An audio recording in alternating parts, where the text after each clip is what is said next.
Good morning, distinguished ladies and gentlemen, dear colleagues. Let me start today's meeting by expressing our gratitude to our Serbian colleagues for their great hospitality and nice atmosphere which was created during the dinner last night. Thank you very much for that. I hope that you had a good sleep and you are ready to work fully this morning. Without any delay, I would like to start agenda item 7, relations between Belgrade and Pristina. We have two first speakers. First, I give the floor to the Vice Chairman of the European Parliament and Standing Rapporteur on Kosovo, Madam Ulrike Lunacek. Please. Thank you very much, Chair, and good morning to everybody, and also thank you for the nice dinner last night and the good conversations we had then. So, yes, I'd like to start, as the topic says, about the dialogue between Belgrade and Pristina. I think we all know that this was originated by Madame Ashton already in 2010 in New York at the United Nations, this idea of trying to progress for both countries on their European way by initialing a dialogue at very high level, at government level.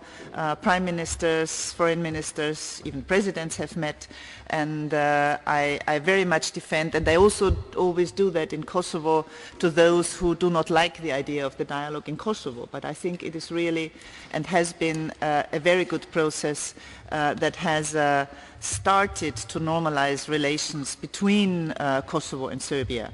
We are not where we would want to be, but I think it's a good process. And as you all know, in the European Parliament, we also support this process with a wide majority. Also, all of those who are here now think this is an important thing for two states to go ahead and to really move ahead in good neighborly relations.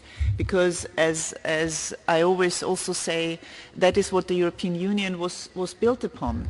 If you, well, hardly any of us, I think, will remember the beginnings of the European Union in the 1950s. I don't think many of us were alive then or just being born, the older ones of us like myself. But so the idea that was at the beginning of the European Union was the principle of cooperation and not confrontation.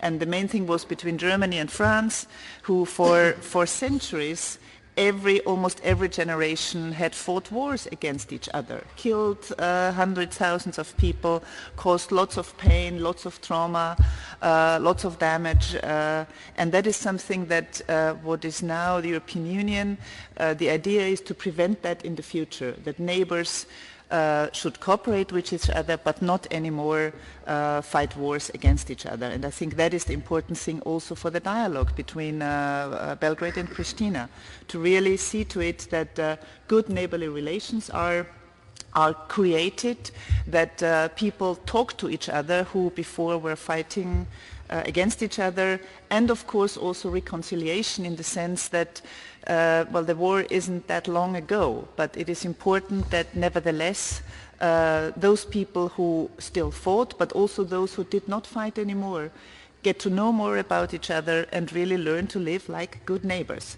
So having said that as sort of the umbrella for what the dialogue stands for, I'd like to go into some of the details that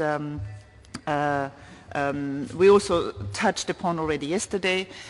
Everybody knows that Chapter 35 is related to that and will be opened because we think that is an important part. The European Union, all of our three institutions think that it is important to focus on that. Now, in the report on Serbia that the Parliament voted just recently, you all know that, and those who have seen it, that we have a good and long paragraph on the normalization of relations in it, and welcoming the agreement of April of 2013 between the Prime Ministers of Serbia and Kosovo, And we also welcome that Serbia has been engaged in the process, and we also encourage the Serbian authorities to play a constructive role in this process, and also, as I already said, in the development of good neighbourly relations, which can serve the interests of both Serbia and Kosovo. Because I think that's the important thing as well. Both countries and citizens of both countries will profit from the process and have been already. Yeah? I mean, there have been also processes even among with the members of this parliament, and I don't know whether I see Gordana Chomit, no, but I know from her that there's also good relations between women from both parliaments, and there's even a film being done now, a documentary on the process of well, trying to find a good way of cooperation. So we also welcome in the report the resumption of the high-level dialogue of the 9th of February and the agreement on judiciary in Mitrovica. And we also welcome the constructive role of the Serbian government in encouraging the elected representatives of the Serbian minority to participate and assume their responsibilities within the new coalition government in Pristina.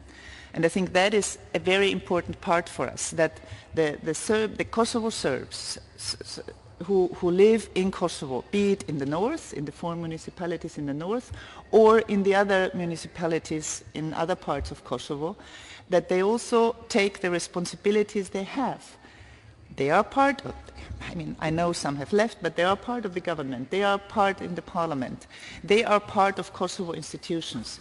So it should be their role also to take this in a constructive role and not in one that goes against the government in Pristina. And then, of course, something we already have heard yesterday a couple of times, not just on the dialogue, but on also laws in Kosovo, implementation is the key.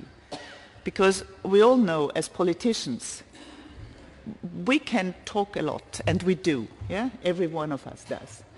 And we can promise a lot. But as long as we don't implement it, our voters and our citizens will not trust us. Yeah? So that is why implementation is such a key.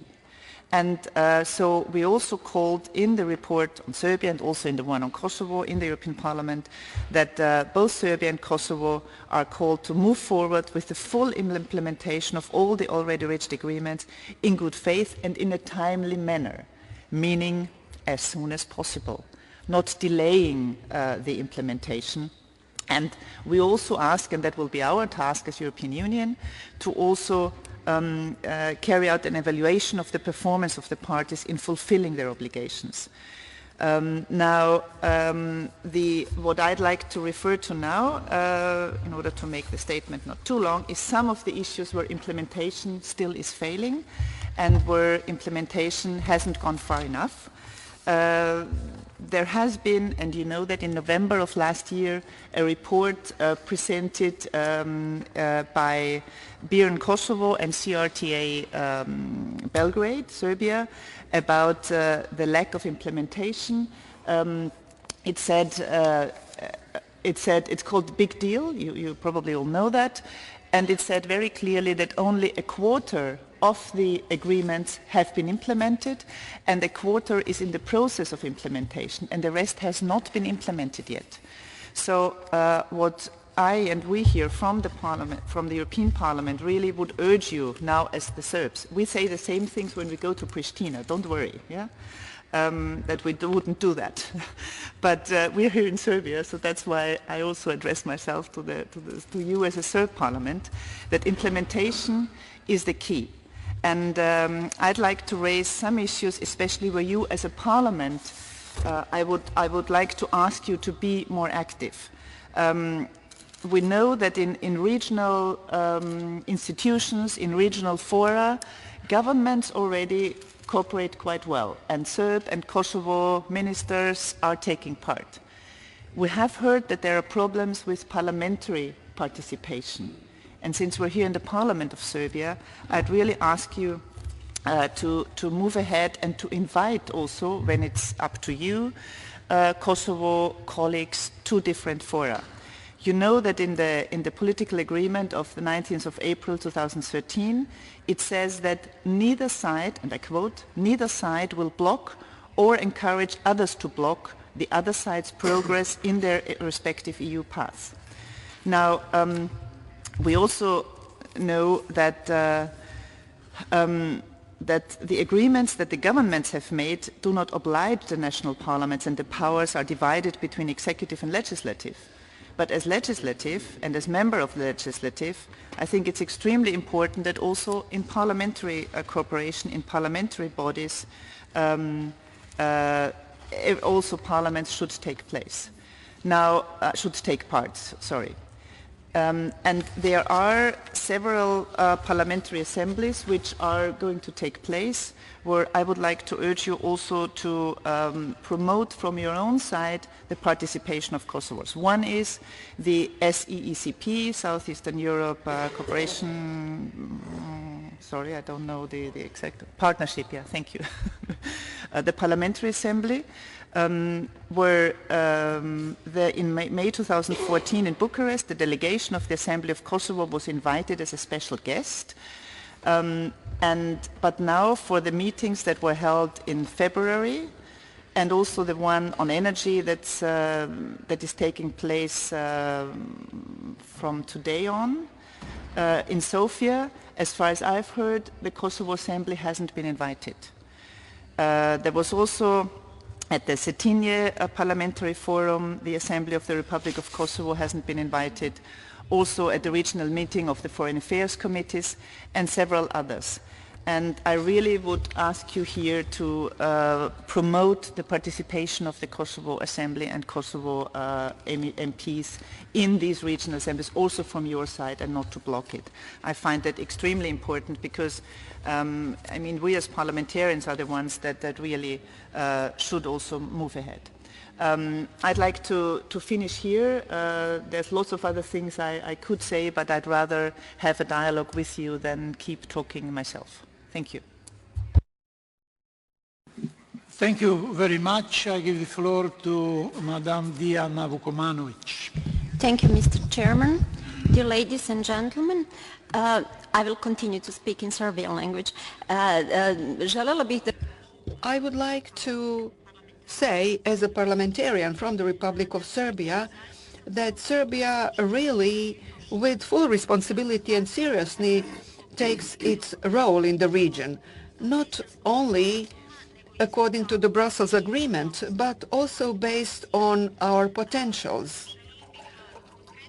To be specific, I would like to mention some facts that should be common knowledge. Serbia is providing a constructive contribution to the implementation not only of Brussels agreements, but also the MOUs that were achieved later, and also the previous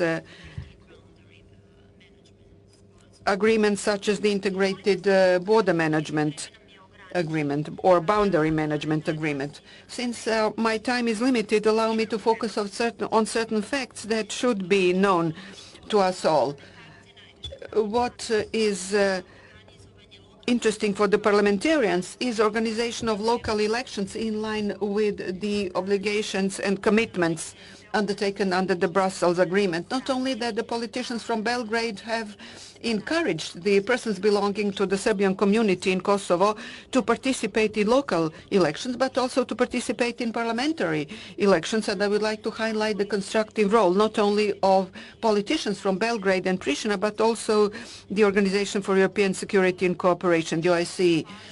In some vital areas, particular agreements have been achieved. You know that in February this year, after a longer break, the agreement on judiciary was reached, and let me also highlight the agreement of energy. The action plan has also been adopted, and Serbia has met all the obligations envisaged by that plan. Then, the agreement relating to telecommunications, the action plan has been proposed. Now, a high level of alignment has been achieved based on the issue of integration of persons belonging to civil protection into the Kosovo institutions. The agreement, a high level of alignment has been reached when it comes to integration of judicial institutions. I already mentioned the previous agreements, such as the IBM, Integrated Border Management, and we also assumed all the obligations. The administrative boundary crossings are now in the focus of attention. When it comes to freedom of movement, you also witnessed recently that Serbia provided for free movement even of illegal migrants who intended to enter the EU countries. But of course, we could not have known their intentions, but 6 boundary crossings have been opened for passage of passengers with Kosovo documents. Legal regulations were also amended, and full implementation of the agreement on mutual recognition of diplomas is provided for. I mentioned some particular areas such as energy, telecommunications. Cooperation was also established between 2 chambers of commerce, Belgrade and Pristina. So in all vital areas, we are cooperating, and what the EU emphasizes, that is connectivity that is present. Serbia has assumed a constructive position vis-à-vis the initiative that came from Chancellor Merkel, Berlin Dialogue, also within the format of Western Balkan 6, where in October last year we hosted the meeting of representatives of the countries of the region, 6 countries of the region, or 5 countries of the region, including representatives of Kosovo. I believe that all of these are signs of goodwill and signs of seriousness and responsibility of Serbia with a view to normalizing the relations between Belgrade and Pristina. Of course, we are mainly interested in the survival and better living conditions of the Serbian community in Kosovo, and that is a major step forward taken because we encourage the Serbs to take part in a democratic process, and that is local and parliamentary elections. I believe that you will agree that keywords are integration and institutionalization, because once the constitution of the community of Serbian municipality is finalized, the vital interests and political interests and developmental interests of the Serbian community will get the new legitimacy in the territory of Kosovo. And in conclusion, let me just highlight one fact. We believe that Chapter 35, which is a novelty within the European Union, and we are still learning together what this chapter should mean and could mean. That's a new process that perhaps was unprecedented, as was not presented to other member states when they were joining the EU. We believe that 35 cannot replace a dialogue. I agree with Mrs. Lunacek. The dialogue is crucial. And as a result, we will have this institutionalized policy, the process of appreciation for our presence in this region, and that will send a good message to all countries of the Western Balkans.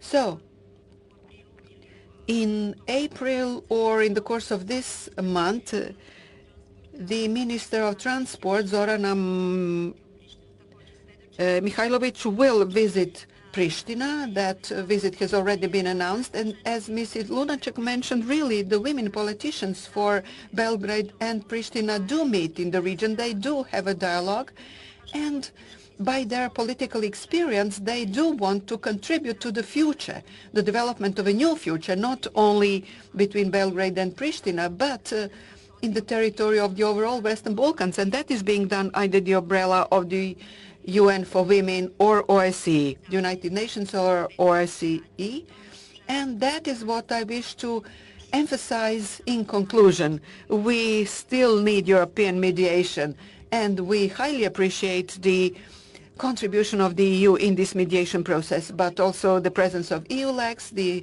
term has been extended to 2016. We also appreciate the presence of KFOR and their contribution of NATO member states, because the peace that needs to be kept and preserved, it really needs to be sustainable, and therefore we appreciate the role of Europe, of NATO, and all other international factors. Thank you very much.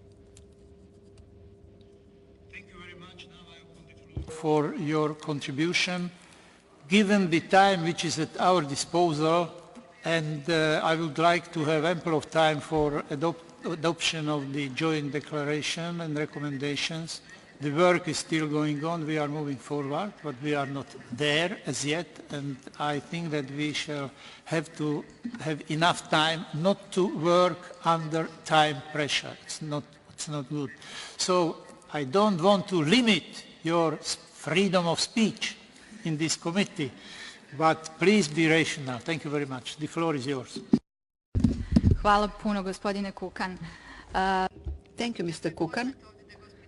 We know here that Mrs. Lunacek is rapporteur in the European Parliament for Kosovo. Perhaps I don't understand the role of the rapporteur sufficiently, but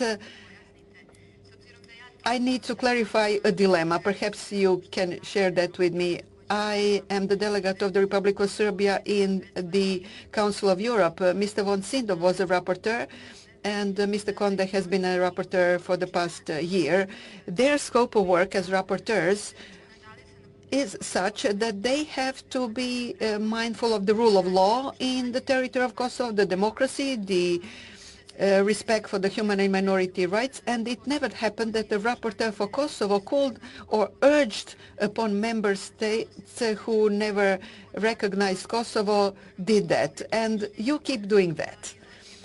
And I think that that is not within your mandate, because it means interference into the policy of other member states of the EU in your particular case. As for the dialogue between parliamentarians with parliamentarians in Kosovo, in the Council of Europe, you adopted the resolution of Kosovo in January 2013. Mr. von Sindov, the then rapporteur, suggested that certain modalities be adopted as to how the Council of Europe can cooperate with representatives of the Parliament of Kosovo in order to improve the standards in that territory.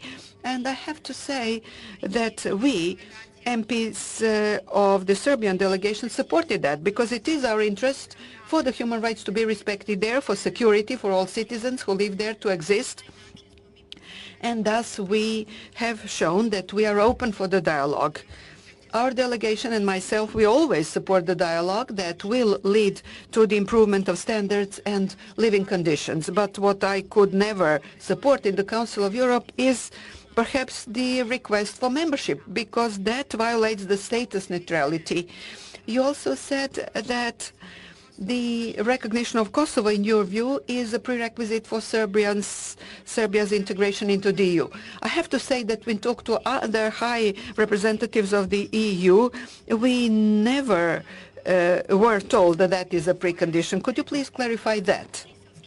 The Brussels discussions exist because they should contribute to the agreement on normalization, on standards, and certainly Serbia, if Serbia wants to recognize Kosovo, then we would not need to have Brussels dialogue. Serbia would then recognize Kosovo, and that would eliminate the need for the discussion to that topic. When you take such a position, we just have an impression that you are an advocate of one party, and they cannot that cannot contribute to the improvement of the dialogue.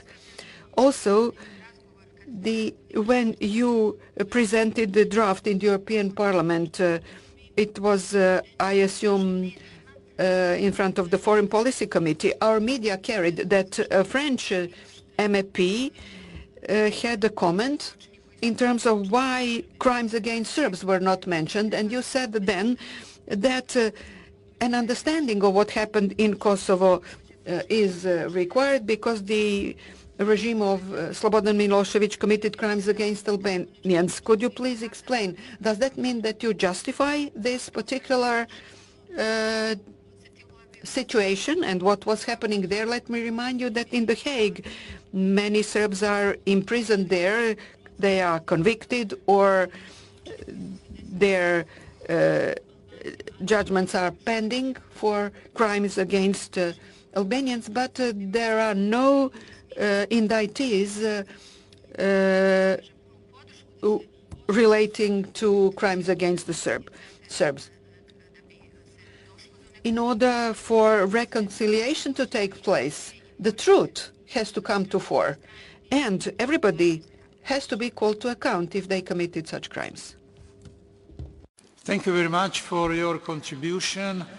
I think Mrs. Lunacek will answer in one go. Maybe there will be some other questions to her or demands, so I think that would be a more rational approach. Yes, please, go ahead.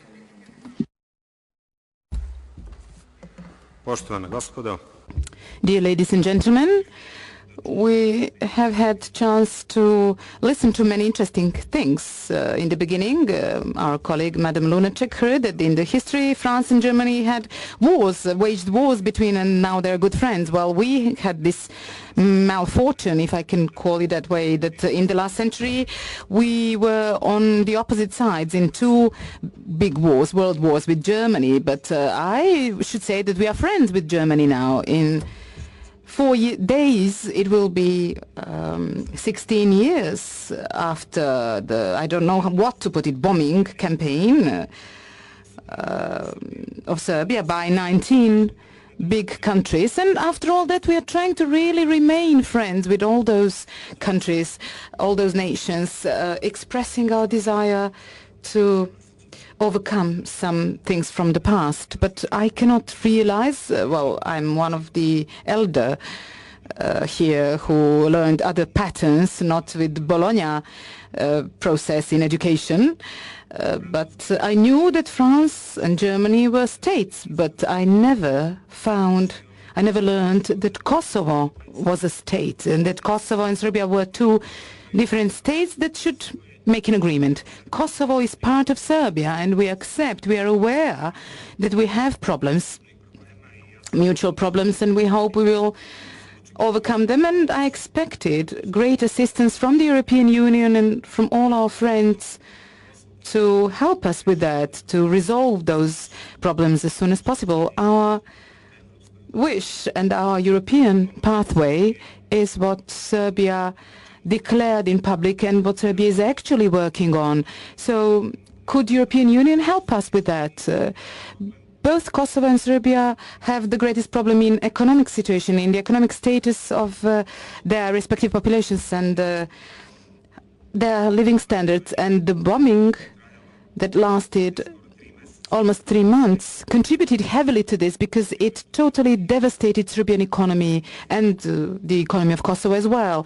So this area suffered direct damage, more than 100 billion euros. So if our friends want to help us, both us and Kosovo, it wouldn't be a bad idea for them to try to at least compensate for some of those damages, because that would contribute to the development of both Kosovo and Serbia. And I hope this discussion will go toward that direction, to fine-tune the best way of resolving these problems. Yesterday, our friend Franz Bogovic, in the end of his intervention, sent a message across, and the way we understood it was when he said, "I wish you a lot of conditions," but actually it was a Freudian slip. Actually, Uslov and Uspech is similar, so he wanted probably to say a lot of success, not a lot of conditions. But I'm afraid some people in the European Union really took it for granted and thought that there should be a lot of conditionality for us on our European way.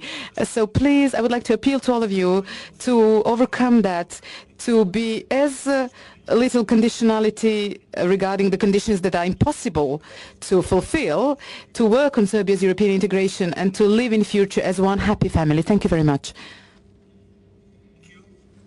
Not Fleckenstein.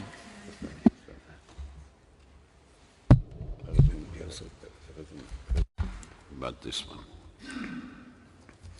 Only a few remarks. First of all, the rapporteur of Kosovo, but Mrs. Lunacek can explain much better than I do, has to monitor, has to support, and as long as Serbia is very important also for the development of Kosovo, you will be always involved, so or so.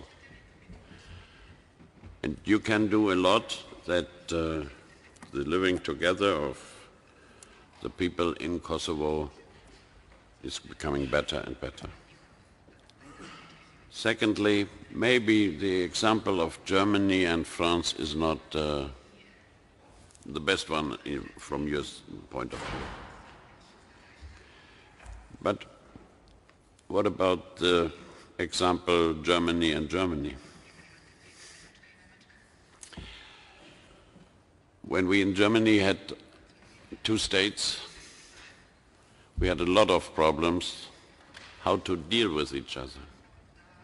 And the first step is to find ways on the day-by-day business and to improve where can be, how to say my poor English, sorry. Yeah, where is it necessary to cooperate first, to find by cooperation also a common future, in which way whatsoever, first of all. I think we have to realize that it's very difficult for you to imagine that there are two countries or something like that. We have to see that most of the EU partners, the member states, have recognized Kosovo. And we have one example which will never happen again, I'm sure. That is Cyprus. This is something quite different, I know. But it's a question how to deal with countries who want to join the European Union but have an open problem which will be solved, which has to be solved before. Because when you are in, it will never be solved. We see that on Cyprus, whether we like it or not. And on which side we stand, it's not important. So I think this is why sometimes maybe we don't find the right words and we bother you a bit or too much. But we have to find a solution on Kosovo, because otherwise I'm quite sure, no, I know, we will not allow a second Cyprus in the European Union. So I can say that so frankly because nobody from Cyprus is here. But this is also one point which plays a role in our discussions. And I think you are on the right track. Maybe for some too slow, for some too fast. You mentioned a lot of concrete points where you started cooperation, where you find agreements, where you start with implementation, maybe too fast, maybe too slow, yeah, but it's going on. We should not disturb these developments in asking you for maybe too much speed, which is not possible in that way. Thank you. Thank you very much. Any other interventions? If not, I'll ask Madam Lunacek to answer the raised issues. Okay, thank you, Chair. And thank you also for the very frank questions and regards that you have. I'm very willing to explain. And I get back to what you, colleague Jurovic, asked the first time, the rapporteurship. I mean, there is a structural and a political difference between the Council of Europe and the European Union. The European Union has or is also a political union. I would like to have it stronger, yeah, but it is. Yeah?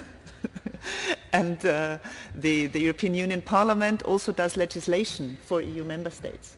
The Council of Europe doesn't. Yeah? I mean, it gives conventions, but not. So there is a structural and, because of that, a political difference between the two organizations. Yeah? So that's one aspect. The other one is, you know very well that the European Union consists of three columns, three institutions. Parliament, the only directly elected one of citizens of the European Union, Council and Commission. Council representing member states, and Commission the one who proposes legislation and who is the guardian of the treaties. As European Parliament, we are the ones that decide, as a parliament does, with majorities. Simple majorities, qualified majorities, but no decision in a parliament, like in yours, is taken or has to be taken with unanimity. The Council of the European Union in foreign affairs, and enlargement is part of that, still decides with unanimity. Because if that were not the case, and I and many of us in the European Parliament and in the EU would prefer not to have unanimity in foreign affairs, if that were the case, then the Council and the members would have decided that European Union member states have to recognize Kosovo, because 23 out of 28 is a good majority. You know that. I'm just trying to explain why the Parliament here plays and can play a different role than Council and Commission. And that's why you probably officially never have heard of Council or of Commission or External Action Service that recognition of Kosovo has to be on the way. Yeah? Now, why I am saying that, and that's the role I have, I represent, and I do with my reports, try to get a majority in the European Parliament. And I've had it, and we've had it now for the 5th time, that the Parliament, with a wide majority, not everybody, but a wide majority, asks member states to recognize the 5 who haven't recognized yet. We do that with many things. The European Parliament, in many things, asks member states to do certain things, be it in foreign affairs, be it in all kinds of issues, social issues, be it in budgetary issues. Yeah? Now with the crisis, the Parliament has done lots of things where member states have to comply. Yeah? With my report, member states do not have to comply. I'm sorry. I would prefer if they had to. Yeah? But it's political statements, like resolutions, that I guess also the Serbian Parliament does. Yeah? So it's an expression of will of elected parliamentarians. And that's why I also say that, if I'm asked. I decided when I spoke first now today not to raise that issue, yeah? Because it was on the dialogue, and most of you know that what my position is, and also what my report says. Yeah? So I hope I have explained why the European Parliament also is a different institution than the Parliamentary Assembly of the Council of Europe, as much as I respect what the Council of Europe does, yeah? And we work a lot with them in many aspects, and with the Parliamentary Assembly. Now, that as an explanation for that, that's why. And it's not interference in member states. Member states recognize that the Parliament is an important body of the European Union. Yeah? And so this is not about interference, this is about the Parliament taking its role. Let me also say, maybe I've said that before when I was in Serbia, when I was asked in interviews, I myself, referring to you, Mr. Stojmirovic, yeah? When I was not yet a member of the Austrian Parliament in 1999 when NATO bombed Belgrade. I then, and my political party in Austria, in difference to the Greens in Germany, we were against the bombardments, and I also was. Yeah? And I know what kind of problems and trauma and physical damage that has caused. But I've seen processes in Kosovo, and you know as well, if you want to read my report on Kosovo, if you read my interviews in Kosovo, I'm very critical of many things in Kosovo. Yeah? I'm not somebody who says everything is fine. Yeah? but I see that there are state institutions there, yeah? They have to improve, but I see that. That's why I, by now, think, and there's also the International Court of Justice statement in 2010 that Serbia has requested, where it said that the declaration, the unilateral declaration of independence of Kosovo in 2008 was not against international law. So that's what I base my my statements on, and also what what a majority of the European Parliament also does. Now, as recognition as a precondition for integration or for accession of Serbia into the European Union, there Mr. Fleckenstein, who is from a different political party than I am, yeah? Yes, me too. He explained very well why this is not something that maybe Council and Commission and External Action Service are not saying that publicly now.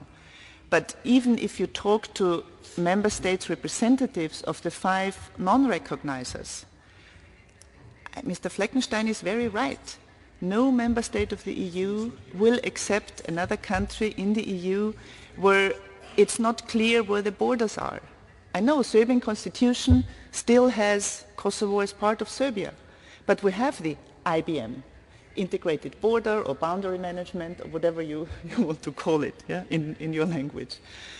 But it's simply Cyprus is a case that also those of us like myself who were very much in favor of enlargement would not accept again. Yeah? This is, you might not like it, yeah? But I'm sorry, that's reality. Yeah?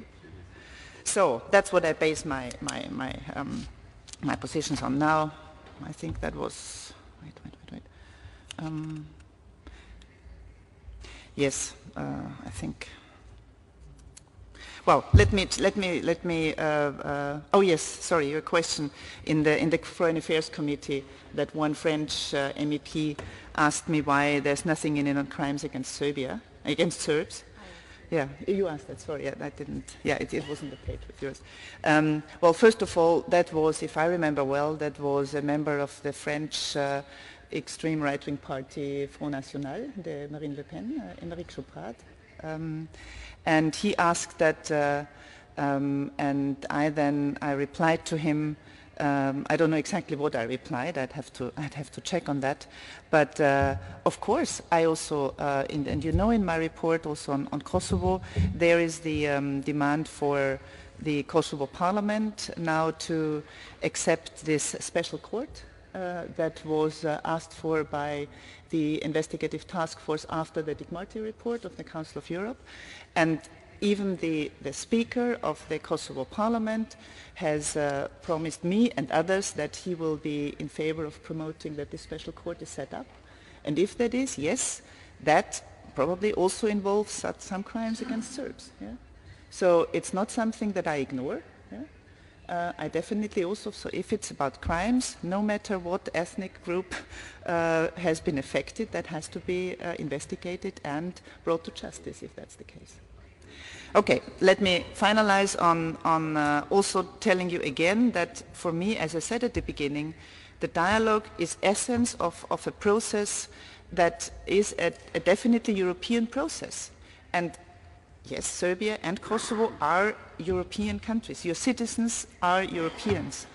And I want both of them to progress towards the European Union, and hopefully in the not so far future welcome both of you into the European Union. Thank you. Thank you very much. The next speaker is co-chairman Mr. Orlić. Hvala najlepše. Thank you very much. I don't want to take too much of your time. I just wanted to share a couple of sentences here with you, to feel free to participate in this very important discussion. First of all, I would like to thank all our colleagues for very constructive interventions, for good conclusions and observations, and in those terms to agree with opinions that I believe we all share, that this is a very important issue, and that Serbia really has taken a very serious approach to it and is really trying hard to contribute to this renewed process. Of course, there are both parties that need to contribute, but it involves a lot of stakeholders because there are always our esteemed colleagues and friends who mediate in this. So yes, with all the sensitivity of the issue, it's not sensitive only for the Republic of Serbia, but it's sensitive in terms of the official position taken by countries worldwide. At this moment, the main focus of all of us should be precisely on the issues that, as we put it colloquially, mean lifeblood to us. So the issues that will make the life of the people in Kosovo and Metohija with as good a quality as possible, and for all the challenges that have existed there for a long time, too long a time, I suppose you will all agree, to be finally overcome. And again, to the best interest of the people who live on the territory of Kosovo and Metohija. Of course, we understand the positions in terms of reality check. We understand our European friends, including the countries that have recognized the specificities of Kosovo and Metohija, and those that still recognize that territory as integral part of the Republic of Serbia. And regarding this, we would also like to emphasize that the attitude of the Republic of Serbia toward Kosovo and Metohija is also a matter of reality, and it should not be interpreted as an issue of formality that is confined, that has a beginning and an end on a piece of paper, be it an important piece of paper such as a constitution. That is our sincere approach in terms of human values regarding this issue, and it can never boil down to a formulation or wording of a document, be it even such an important document, such a supreme piece of legislation. That is something that we profoundly feel. We feel about Kosovo and Metohija as part of our country, and in those terms there is no room for change. Of course, it is logical and understandable that the European Union does not want to import any sort of conflict, under quotation marks, and related to that we can only agree that it is in the interest of all of us, Serbia maybe more than anybody else, to resolve this issue in the best way possible, be it even totally unrelated to the European integration process of Serbia. Of course, everything related to the European integration deserves our due attention and gets it unconditionally. But if we were in a position to get the right solution earlier, we would rather reach a just solution to the satisfaction of all stakeholders as soon as possible, and to then relieve the process of European integration from that, but not because of it, not primarily for it. It's primarily because we think this problem is very important, and again, that would be in the best interest of the people who live on the territory of Kosovo and Metohija. I would like to thank for a very nice example that we heard today. We heard the example about two Germanys. I welcome this, and I hope that we will be able to note that it was more than appropriate in the context of basically one country, de facto one country, that by the concurrence of historical circumstances had to operate on twin-track basis, but still managed to find a way to get unified again, which is the only right way. Thank you very much. Thank you very much. Any other requests for the floor? As an MEP coming from non-recognizing country, I can only say that this was a good discussion, and with the conclusions which reflect the reality as it is. I will start the agenda item number 8, regional cooperation, very good agenda item, and I give the floor to Tonino Picula. Hvala lijepo. Thank you very much, Mr. Chairman.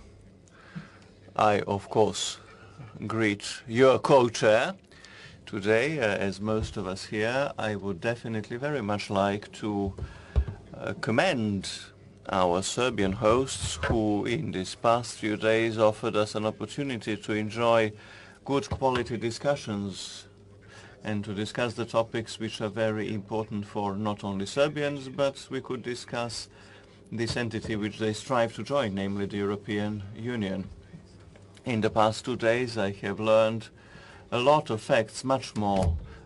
So I know much more than before I came to Belgrade, but I also was able to witness how keen, how interested Serbia is to make a progress on the European path. I also learn how far they are from this European integration goal, but they will do it. And I think this generation will be the generation that will take Serbia into Europe. I will in the follow-up of my discussion now, just point out few elements about the regional cooperation. What is the regional cooperation? What are the bases for it? What can it contain? And what are the problems related to regional cooperation?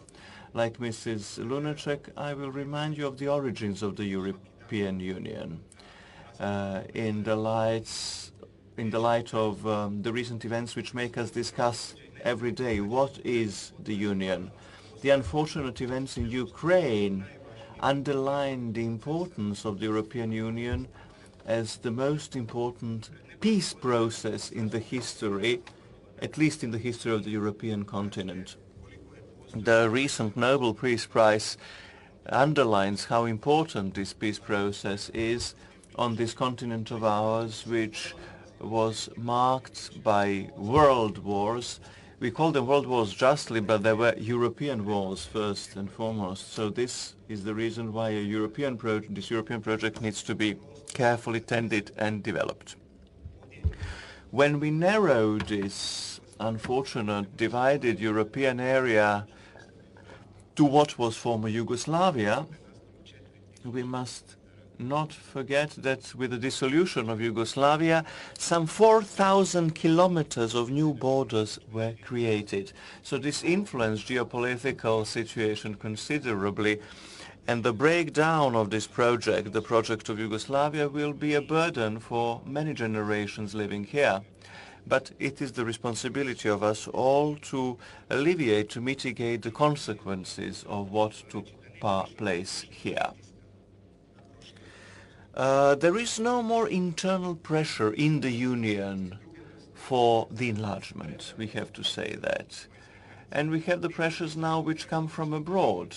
We have economic and migratory pressures on the Union, especially after the collapse of many of the North African regimes, and this a very brutal, bloody war in Syria and Iraq. The pressure of these unfortunate people, unfortunate souls who wish to reach European shores in any way possible across the Mediterranean or via the Balkans, of course influences the thinking about the enlargement of the Union and consequently the consolidation of the Union. We have to admit that the high point of the enlargement is behind us. I mean, it took place 11 years ago, but this does not mean that the enlargement is dead as an idea. 28 of the European states on the continent are members of the Union, and 8 further states are in different phases queuing for European membership. The Balkans, the big European peninsula, is being integrated step by the Union. First Greece, then Romania, Bulgaria, then Croatia, etc. The Apennines or the Pyrenees, Spain, Italy, were amalgamated into the Union in one go. But this tells you how complex the Balkans are. There are countries on the east of Europe negotiating, but there are risks there. We have countries in different phases. We have candidate countries, we have countries negotiating, and there are countries which are in a status which does not guarantee, political reasons mainly, that their long wait will result in a change of status. It would not be good to keep this for very long. I think competition is a good thing even there, but realistically we need to fairly introduce that into the enlargement process as well. Therefore, regional cooperation should become the everyday and daily policy in the communication between the countries from this area in order to improve their economy before they join the Union. All of us, Mr. Jakovčić said that well, all of us who wish to see the day after tomorrow, if not tomorrow, in the Union, the countries from the Western Balkans, economic cooperation and consolidation would be an argument more in favor of admitting them into the Union.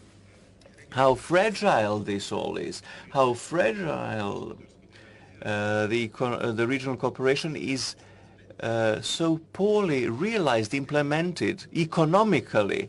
You know, you see that only one German car manufacturer, the Mercedes-Benz, with their 200 millions of income, is overcoming compounded incomes and exchange of the countries in the region here. So somebody well said this morning that economic difficulties are actually the cause, the hidden cause of the lack of political understanding between the people in this area. Politically, dear co-chairs, we had last year a dozen big reunions in the region. Some of them took part outside of the region. A big one in Berlin in August 2014. I think the meeting in Berlin in August was one of the watershed events which will shape the political identity of this part of Europe. Do allow me to say that I look at the regional cooperation in a threefold way, three aspects of it.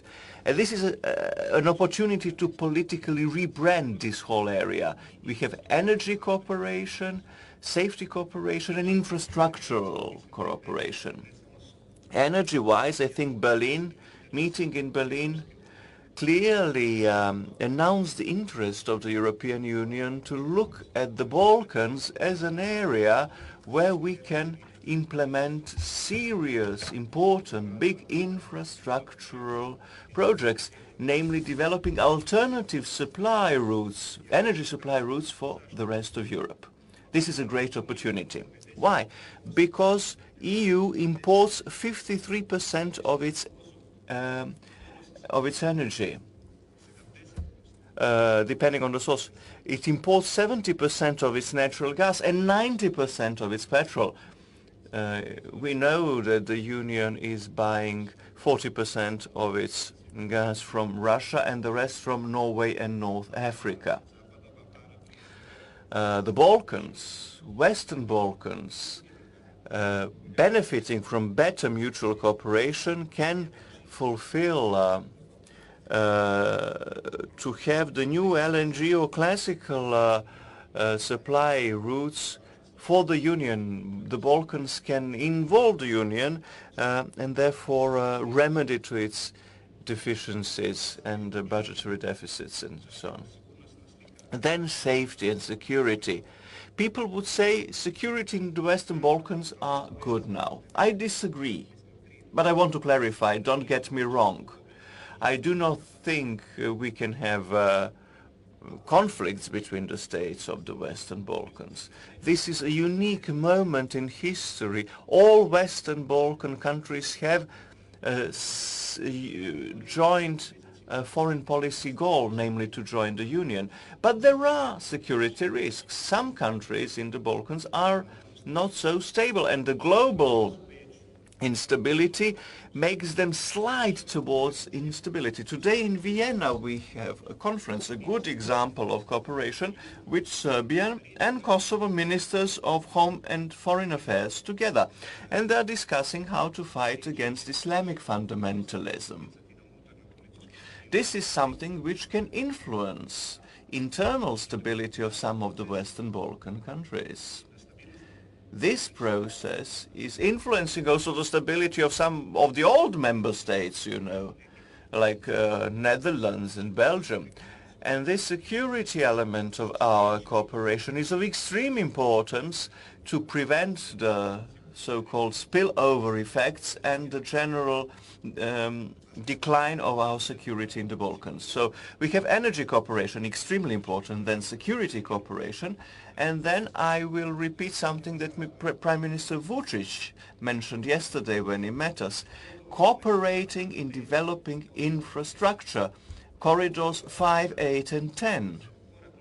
It is very important to move forward to secure funds for Adriatic Ionic highway, bring together Croatia, Greece, Albania with Italy, and many railway corridors which would link the Black Sea, Central Balkans and Adriatic, link all the countries in this arena, in this area.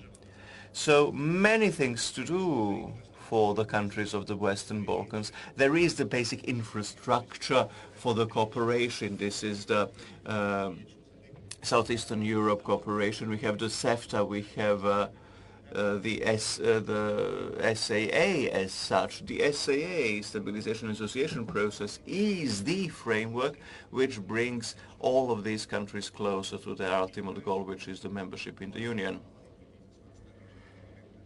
And since I'm leading the delegation of the EU Parliament for Bosnia and Kosovo, I have to appeal here, to appeal with the members of the Serbian Assembly to provide initiatives or support all of those, instigate all of those in Serbia, because Serbia is a co-signatory of the Dayton agreements to help make progress in Bosnia. Bosnia is unjustly for such a long time being kept in this limbo of possibilities. Croatia, like Serbia, trying to move forward Bosnia from its standstill, from this sort of dead point. And recently we got a consensus around a document which might signify a new status of Bosnia in the EU, but we had a blockade immediately. Bosnian politicians, Herzegovian politicians, it didn't take them even 2 days after the Bosnian parliament adopted this document, they blocked the whole story, the whole initiative. I think Serbia can play a role in order to help remove some of the internal blockages in Bosnia which are impeding, preventing Bosnia enjoying its European perspective. All right, I was trying to be as brief as possible, and I'm looking forward to our discussion. Thank you. Is the next. Mr. Kukan, Mr. Orlic, dear colleagues, it is indeed a pleasure to provide a keynote address on this topic, because we are very in Serbia devoted to building the regional cooperation, building the region of peace, economic cooperation, fighting corruption, jointly organized crime and terrorism in our area. As today in the sky over Belgrade we are having the eclipse actually as we sit here and speak, the cooperation in the region is enjoying a different trend. We have an excellent cooperation with all the countries in the region. It is a pleasure, it is an honor, and it is going to be one of the better moments of my political career, but also the careers of my fellow MPs here, namely the moment, the event that here in the Assembly of Serbia, and I hope in the future, we were able to welcome here in the Assembly President of Croatia, former President Mr. Josipovic, and he got an ovation here in the House. We were very proud of it. We heard a very brave speech of the President of Hungary. Well, we welcomed him here. We also had the President of Slovenia addressing this House. In the past several months we had joint sessions of Serbian and Slovenian governments here. Also, we had a joint government session with the Republic of Srpska in Bosnia. We had a joint government session with Macedonia. Also here in this House, it was we warmly welcomed Mr. Ranko Krivokapic, after years, not to say decades of misunderstandings that we had. I do apologize. Maybe I cannot remember all the visits of this kind that we had, but the atmosphere was always outstanding. The respect these people were met, and our representatives were always met with a very warm welcome and respect in all countries in the region. And I think this is the process which is different to the eclipse that is darkening the skies over Belgrade, so we have sunshine there. I thank Mr. Tonino for this cue that he provided.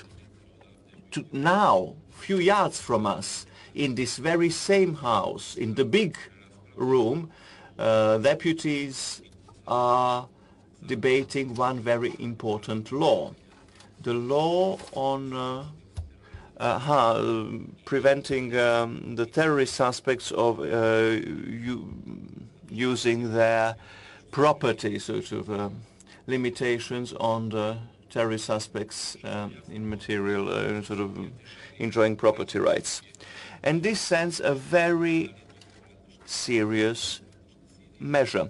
We also adopted a law which says that we do not want our citizens going to any theater of war, be it Ukraine, be it Middle East, and with this law we have shown that Serbian citizens who opt for this very bad thing of joining wars cannot expect protection in Serbia. They can expect to be criminally processed and brought to trial. This other law about limiting the rights to enjoy property for terrorist suspects, and we are going to adopt it before the day is over, this other law is also sending a clear signal, clear message that everything which is not nice, which is ugly and happening anywhere in the world, happening in any city of the European Union, all these tragic events for us are as if they are taking place in Belgrade or in my hometown of Vrnjačka Banja. Every victim is my neighbor, is my friend. We want to be with the EU countries, with our neighboring countries, in this joint, strong coalition against the global threat of terrorism. Also, at the beginning, I would like to try to answer one of the suggestions by Mrs. Lunacek. As in Serbia, we have a constructive, active approach, and we showed this when it came to participation in regional fora by all Western Balkan states, cooperation in Southeastern Europe, and it's all the implementation of the Brussels Agreement. Here, again, in the Assembly, here last week, we had the meeting of the EU integration select committees from the region, and we were the hosts for our colleagues. And we had here the colleagues from Pristina. We invited them, and they discussed European integrations with opposite numbers from other parliaments in the region. So not only the women, the female forum, like you've heard from Mrs. Chomic, the ladies forum here in the Assembly is led by Mrs. Maria Obradovic, is very active. And I live in a classical matriarchate with 4 women in my household, 4 ladies from 10 to 80 years of age. So I'm all in favor of women taking part in politics. And I believe that in the future we should not need the law saying that 1/3 of the MPs have to be a lady or 1/3 of the candidates on the list have to be a lady. I think it will come, I hope it will come as a natural thing in the future, and it will be felt as a necessity. Also, our region took part in many multilateral initiatives of general political nations, down to different sectorial cooperations. But I think we can work together in many more fields, and we will continue to implement them: economic, social development, I would again agree with my colleague Mr. Tonino. Energy, infrastructure, then of course judiciary, home affairs, safety and security, and strengthening the human resources. I support and I welcome all the instruments that we can enjoy from the pre-accession European aid like IPA funds. Our cooperation in the region can help create better economic conditions. We enjoy the applauses, the accolades when we're visiting our neighbors in the regions. We were applauding sincerely our guests from the neighborhood. But the applause, the ovations, the accolade did open the way, did show the way. But now we need men of business to start economic cooperation. And economic cooperation will really pave the highways of our cooperation. Bringing economies together, the governments need to create better conditions for doing business and for attracting FDIs. We are respecting our CEFTA commitments fully, and any disagreements we try to iron out bilaterally. With our free trade zone in the Western Balkans, with CEFTA, all countries in the Western Balkans opted for economic development, and their joint economic policy just underlines the possibility of having a European future and how much we wish to join the Union. CEFTA wishes to increase the GDP from 36 to 54% of the European average, to increase the regional trade by 120%, and to decrease our deficit in the region also. There is another problem which I would like to mention, a problem which we all share, with, of course, all thanks and gratitude of mine for my colleagues who prepared me a pile of documents and information. I'm not going to, of course, read it all out to you, because we need to work on our conclusions like we did a few months ago in Strasbourg.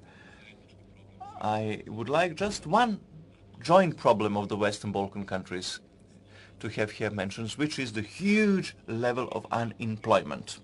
Every government in the Balkans is very worried by the unemployment. Average total for the Western Balkans is way over 20%. We jointly have to bring this unemployment down somehow. So without further ado, I will thank you for your attention, and I believe that in the future we will be able to meet even more often than every 6 months, and that we would be able to work in improving this European path of Serbia, tracing it, shaping it. The cue I always like to use are the words of a very high European official, the words said in Serbia, that in the process of European integrations we must never forget our citizens. Think about citizens, always think about Serbian citizens, and we have to think that our citizens here, which are European citizens, somebody said here, have to live a better life every day. For this we need better cooperation, more investment, more jobs. People in Serbia wish for that. People in Serbia can do it. This government, this parliamentary majority, all caucuses, all parliamentary groups here in Serbia are devoted to the European way. Thank you very much. To thank both gentlemen for a very comprehensive, positive and objective picture they painted on this issue. Any other request? Mr. Jakovčić. U nekoliko rečenica. Very briefly, of course, I support my colleagues in their statements. I would just like to underline, to remind you of a recently adopted Adriatic-Ionic strategy of the European Union. Serbia is part of it. I'm the rapporteur in the European Parliament for the Adriatic-Ionic strategy, and I call upon my Serbian colleagues to help me draft my report. You are my friends and my partners there. In June, I have to present the first draft of my document in our Select Committee for Regional Development. We are going to have it discussed at the plenary in October. I've talked to the Prime Minister here yesterday asking for some additional documents for my report, but I call upon you, contact my office, contact me directly. I want to hear your ideas. As I said in Podgorica, as I said in Tirana, I wish for this document to be a good document, acceptable for the entire region, because this can serve as the basis for good regional cooperation, politically of course, but first and foremost, infrastructure and economy, which is what matters for our citizens. Thank you. No more requests, so thank you very much. I conclude debate on this agenda item, and smoothly we shall enter the field of economy. Developments in economy is the next item, and we have two speakers, Mr. Tank, the first Vice Chairman of this delegation, and I'm giving him the floor. Thank you, Co-Chair. And let me say this is my first time in Belgrade, and I very much enjoyed having these discussions, learning a lot. And let me say that I'm impressed with the commitment that Serbia is showing on its way to the EU membership. Nothing seems to bring Serbia from this path, and we can only applaud that. It's our firm belief that Serbia's process of integration with the EU will improve the life of Serbian citizens by strengthening the democratic institutions and modernizing the economy. Indeed, improving the quality of people's life has been set by the Commission as one of the strategic benefits of enlargement, and we aim at realizing a continent where the highest standards of living apply. High standards for environment, labor rights, consumer protection, migration and so on. And we need a strong Europe with a strong economy and strong institutions, not only in the current member states but also in the future member states. And that's why we discuss here what the factors are that preventing Serbia from walking side by side with other EU countries, what are the difficulties in completing reforms, is the EU doing enough to support Serbia in these difficult endeavors, and how can we cooperate? There's no doubt, going more to the economy, that Serbia has to take on deep structural reforms. And indeed it has taken some steps, some important steps in reforms, handling bankruptcies, the labor law, privatization, restructuring companies. And this is a difficult but not always popular task, I realize that. But still a lot needs to be done, and indeed the IMF also speaks of the window of opportunity that is available here. That is, and let me share some of the concerns that I have. The first, of course, is that we need stability in government policy and also in government budget. When you look at the past years, you can see many problems like the growing government debt, unpredictable deficits, but also, for example, not only with the government but also in the banking sector, the non-performing loans, high deficit on the current account. And these are all signs of an economy that is not always stable, and you would like to have political choices, not just for the short run but for the long run, for stabilizing the government budget, among others. And of course, getting in control of government budget is very much tied to reforms of the public sector, there's no doubt. And it's not just that you have to implement, that you have to write laws for privatization or for bankruptcy, but you also need to implement them. And what is certainly the case that the pace of privatization needs to pick up. The economy is still much dominated by state-owned companies. That's a heritage from the past, but you would like to. It's crucial to have this change, and at the same time, it is I understand a difficult trajectory. But that's crucial, and implementing the law is crucial. Take the example of the media law. What I find in these past days that many people think the laws are themselves okay, but how is it going to be implemented? That's where the concern arises. So bringing stability is crucial. Public sector reform, and especially privatization. But this may bring you to a kind of capitalism that is harsh. And so what I find lacking also is the social dialogue, the position of the trade unions. You would like not only to privatize and modernize your economy, you would also like to look at the social conditions and the balance in society. And I think a social dialogue, stronger trade unions may help to achieve that. Then again, there are structural difficulties. It's not just by state-owned companies, it's also in private business. The cost of doing business in Serbia are still very high. Serbia ranks very poorly on the international list. The cost of doing business is high. Access for foreign investments is difficult. You often need to, foreign companies need to find a local partner here, showing what difficulties there is. And let me raise one point in particular, and that is something still for me a bit of a question mark, and that's the changes that are needed in the energy supply here in Serbia. Again, I understand this is a difficult subject, but you really like to see changes in energy supply diversification and a change towards sustainable forms of energy, while at the same time modernizing the market for electricity. And I hear plans to do that, but I don't see the specific initiatives leading towards that. And it's the same with, you can have the laws, but the way it's implemented is crucial. It also holds for the change in energy. It's not just that you need the talk, you have to do the walk as well.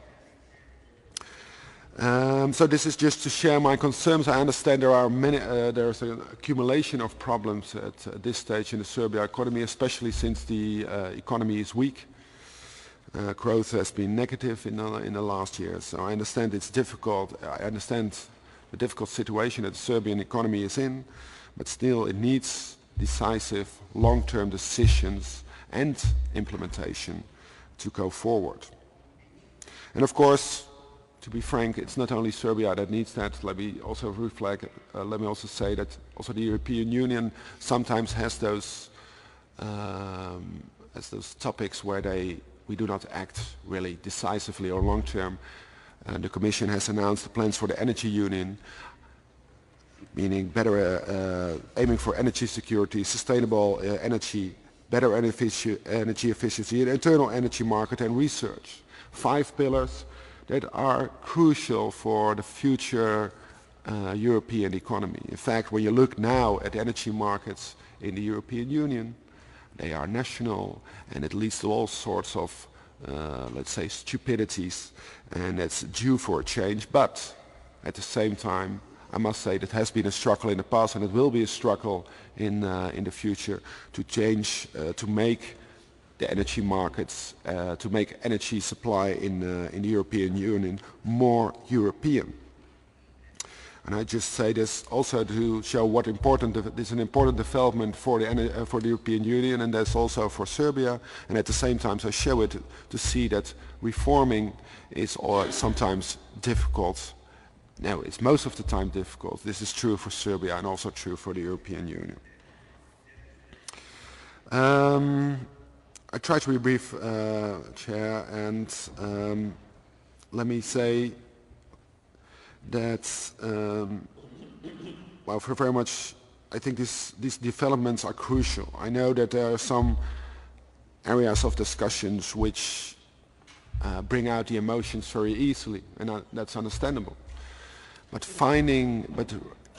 modernizing the economy is the basis for a better life in Serbia. And it's a difficult, complicated task, but it's crucial. It's not only for you, but it's for your children and your children's children. So I very much hope that the same commitment that Serbia is showing towards the EU, towards EU membership, it will also show the commitment for changing and modernizing the economy. I understand this is also highly political. Reforms are political. There's no doubt about it. But it's also very clear that that there are changes and there are too many problems still in the Serbian economy that need to be overcome because this is the basis for the quality of life that we aim for. Now, I hope this meeting will help us identify the areas where we can be supportive for each other, and that in the future we can continue focusing on these areas and issues. And I thank you all for your attention, and I look forward to the discussion. Thank you.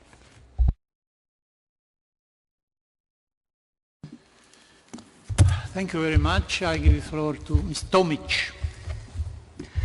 Uvaženi predsjedavajući, gospodine Mr. Chair, Mr. Kukan, Mr. Orlic, distinguished colleagues, parliamentarians, dear guests, it is my particular pleasure today to have this opportunity to address you, especially because many of the data that were not sent to us since December when we met last time. Namely, we did not have the statistics indicative of how 2014 ended in economic terms with figures relative to 2013 and whether such developments are moving in the positive or negative direction when we make a comparison of certain economic criteria. Let me give you an overview for 2014 briefly, but then certain dilemmas will be mentioned. I would like to mention some of the dilemmas to colleague Tang because we need to overcome certain things. All of us want to deal with the economic issues, but you see, even in this agenda, this is almost the last item. Nobody wants to plunge into problems. It is always easier to tackle other topics than the economy. But the economic trends in Serbia in 2014 are characterized by the decline in economic activity, low inflation, insignificant reduction of foreign trade deficit, slowdown of the increase of exports, high public debt and fiscal deficit, drop of the demand, but mitigation of real decline of wages and salaries, the reduction of the number of actively unemployed persons and the growth in the number of pensioners. That is the Serbian reality. We must not forget that in May this year, Serbia was affected by unprecedented floods that really resulted in enormous damages both in human and material terms. So the European Union helped us a lot, and all the relevant entities of this country are grateful for the urgent support that was provided to us, and we are grateful for all the resources that were sent to us for the purposes of recovery. Talking about industry, the physical scope was reduced by 6.6% at the annual level, and the main reason is was related to our efforts to recover from the floods. But the mining sector dropped 16.5%, energy sector 12.1%. I need not mention that the floods affected the energy sector in particular. When you talk about the processing industry, the drop of 1.4% was registered. What needs to be encouraged is the fact that the production and imports grew in the most important processing area, namely food products, even 23.6%. In the overall increase, we have 4.4%. Talking about retail trade, there is the nominal and real growth of 2% at the year-to-year. Now, privatization is one of the crucial problems of this society. result of irresponsibility of all the political entities that did not have strength or will to grapple such problems. On the 13th of August 2014, upon the government's proposal, the Prime Minister Vucic's proposal, the new privatization law was adopted, as well amendments to the bankruptcy law that indicated conceptual changes towards implementation of new privatization models, and showed that it is not possible to bring this procedure to conclusion in Serbia unless you provide for the broad spectrum of possibilities for bringing this job to conclusion. So we defined 4 models, 3 measures, 3 procedures, including from sales of assets, public collection of bids, partnerships, but the deadline for privatization still was the 31st of December 2015. Of course, part relating to this activity is such that after we have collected all the bids relating to the tender for collection of calls for expression of interests, were collected by the end of September, but 1,700 letters remained unanswered because we did not want to make mistakes. We wanted the competitions not to be violated for certain companies. So the privatization agency assumed the obligation to do this on behalf of the state, and before the specific tender is announced for each particular company and each investor who showed interest, on the 31st of January 2015, the action plan was adopted for finalizing the privatization procedure on 188 entities, which cannot be made viable. So bankruptcy procedures were started. The agency's portfolio includes 514 mother companies and their affiliates for which the public call for tenders was announced. Talking about the problems, the property relations are a problem because I had many meetings yesterday and the day before with the investors, and our committee really talks to all stakeholders and interested parties here in the Parliament, but the problems are related not only to privatization but also to investments. We have adopted a set of laws, but the property relations are still an outstanding issue because something cannot be done before the restitution is finalized. Then problems have to do with certain certificates when we talk about the cadastre of real estate. So all these problems are slowing us down and preventing us from being more efficient in solving these problems. I have to say that the Republic Land Survey Institute and Cadastre of Real Estate are the institutions with which we are trying to overcome certain problems and to establish some mechanisms that will lead to faster actions of certain authorities. When we, for instance, take into consideration the problem of steelworks, certain EU member states were interested because their investors were interested. They responded to our open competitions when we wanted to sell the steelworks capital. But when we start negotiations, even with the selected bidders, you end up being blackmailed by the market, capital market. I will not mention individuals, by the capital market. And then 5,000 employees of this company, and they are an important GDP generator in Serbia. You cannot just let them be at the mercy of the market. So the open competition was announced. We were looking for the best possible managers who would manage this company, and we can boast a little. Some agreements are going to be signed tomorrow, some contracts with some experienced entities, and in the coming 6 months, hopefully, they will not be generating profit, but after this period, the company will be put in place and will be fully operational. It seems that it is a good solution that Serbia opted to paying from the budget the managers' salaries, but then Serbia will not be obliged to pay for the entire business operation, because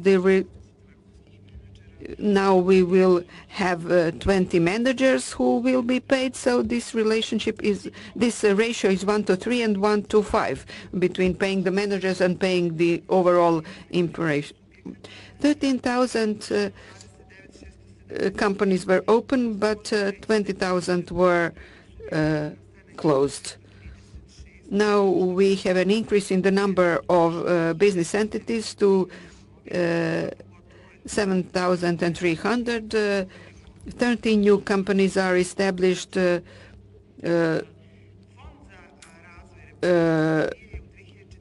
when one is closed. The development fund provided for 130 long-term investment credits in 2013, which is 55 million euros approved for projects of 159 companies that operate in the territory of 56 local self-governments of the Republic of Serbia. We plan to open 826 new job posts based on the granted loans. As for the rehabilitation of roads, based on the detailed plan coming from the Ministry of Construction and Local Infrastructure, in 2014 good results have been achieved in spite of all the misfortune that struck us and the climate change as well. It is a success if local roads that were rehabilitated in 2015, when we are talking about 21 kilometers of local roads, 13 bridges, and certain planned deadline for bringing these works to conclusion is July 2015. We have to say that the exports of goods it has been increased by 1.4% and imports by 0.4%. So the reduction of foreign trade deficit is 2.3% when it comes to goods. Export coverage by imports, it was 71.9%, and relative to 2013, it's 71.1%, which is some growth, but still small but growth. The fiscal trends indicate that we are committed to consolidation and restrictive effect of fiscal policy. Public revenues have recorded a realistic growth because we are implementing a tough financial control through our tax directorate, which is now very active. Over the past years, that was being done slowly and unrealistically. It was not in proportion to the problems that were arising. Monetary trends have indicated that, in a way, we have been rewarded because we undertook certain reforms. The National Assembly of the Republic of Serbia adopted 150 laws last year. More than 70% of these laws are related to the economic reforms. Let me also say that these economic reforms were implemented by ourselves. We cannot say that the bankruptcy law was adopted. We carried out public consolidation. We adopted the laws on privatization, on bankruptcy, on planning and construction with the view to creating the proper climate for attracting FDIs. The arrangement with IMF is like a reward because we have understood our own problems And nobody was lying to the citizens of Serbia. We introduced some austerity measures. You know, when you do an opinion poll and when you ask the people whether they are for economic measures, declaratively they are. But when you are in a position when each one of us should carry a part of the burden of the economic reforms, then only 9% of the citizens will say that yes, they are willing to make some sacrifice for the sake of the reforms. The consolidation of public finance, and I want to tell my colleague that the bankruptcy law has not been adopted yet, but the strategy on consolidation of public finance with the projections for 2016 and 17 have been adopted with all austerity measures. The trade union dialogue does exist. There is a dialogue for social policy of the government of the Republic of Serbia. It is accountable to the government of the Republic of Serbia, and there is the Council of Investors. The government is in permanent dialogue with all of these relevant entities, especially when we talk about the adoption of reform laws. That was happening with the labor law and the law on bankruptcy and privatization. And here in our parliament, we always open the door to trade union associations. We had some sessions, joint sessions of the Committee for Finance, for the Economy with unions. We had public hearings, and what we are aware of is that we have to change the doing business conditions. By adopting the new measures that have to do with reform laws, it was our obligation to deal with strategic issues relating to energy, to infrastructure. We were to adopt the appropriate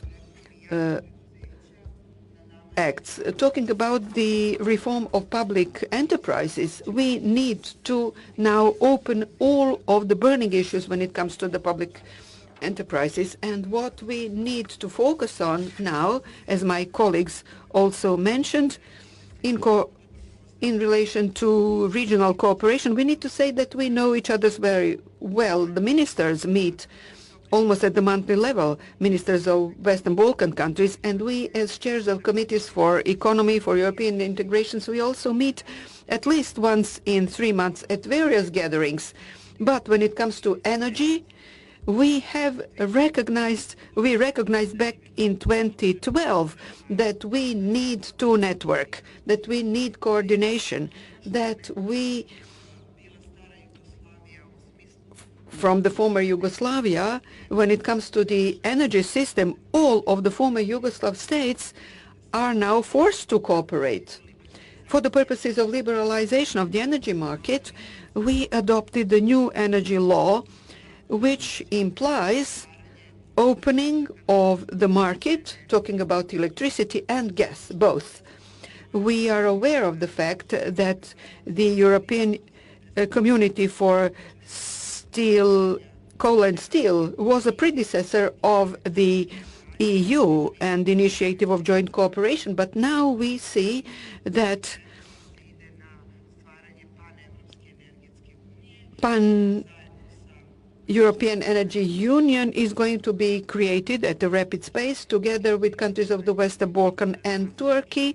We had some joint meetings with the Committee of the European Parliament, with the Buzek, and in Ankara, in Brussels. We are going to meet in Brussels and in Vienna. The energy community praised our work because we recognized all the problems that are related to the economic sector, but do also initiate the issue of energy and infrastructure. And in conclusion, I should say that through the amendments, I will also suggest that this support to the economic reforms and to the adoption of systemic laws that have provided results need to be mentioned in our joint statement. And we need to say that we were in a position with some difficulty, but we succeeded to organize the summit relating to China and countries of the Mid and Eastern Europe. All prime ministers attended, And this indicated that the regional cooperation in the development of infrastructure and energy projects and this strategic approach are important. We believe that the European Union has recognized also through IPA II certain strategic projects that will be withdrawn from these funds. They have to do with energy, environmental protection and infrastructure. And I believe that this path towards the development of Serbia within the region and within the EU is aimed at giving Europe an economically stable partner rather than a poor cousin. Thank you. Thank you very much. Who would like to take the floor on this issue, economic development? Yes, please.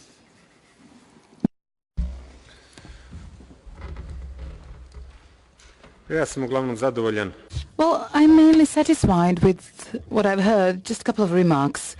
It is true that in the process of privatization, we have not actually finished everything that we were expected to do, but because in early 2000, we had privatization process that we can admittedly say it was plundering, cronyism privatization, and we somehow hasted into that process. So no wonder we are now fearing the continuation of that process. You know, there is a say here, if you were bitten by a snake once, you're afraid of a lizard now.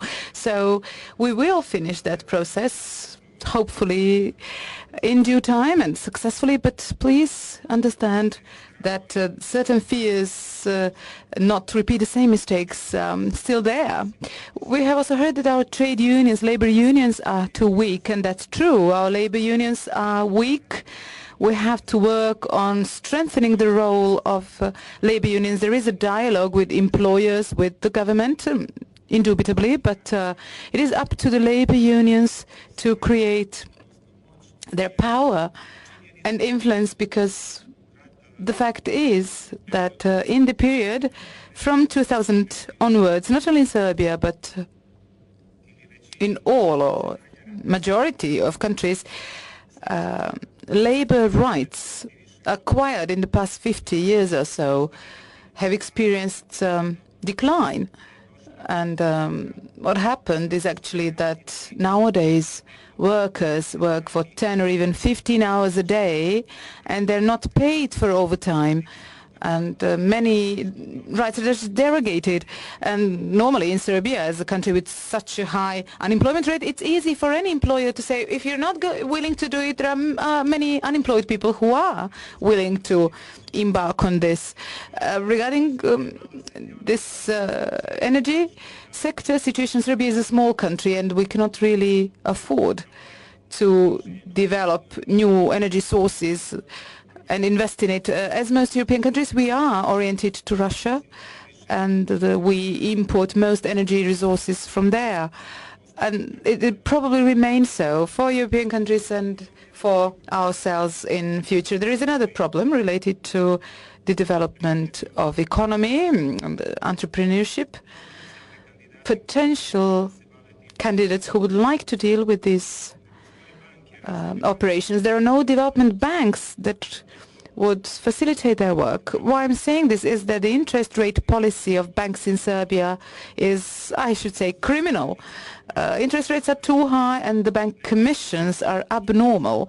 And anyone who would like to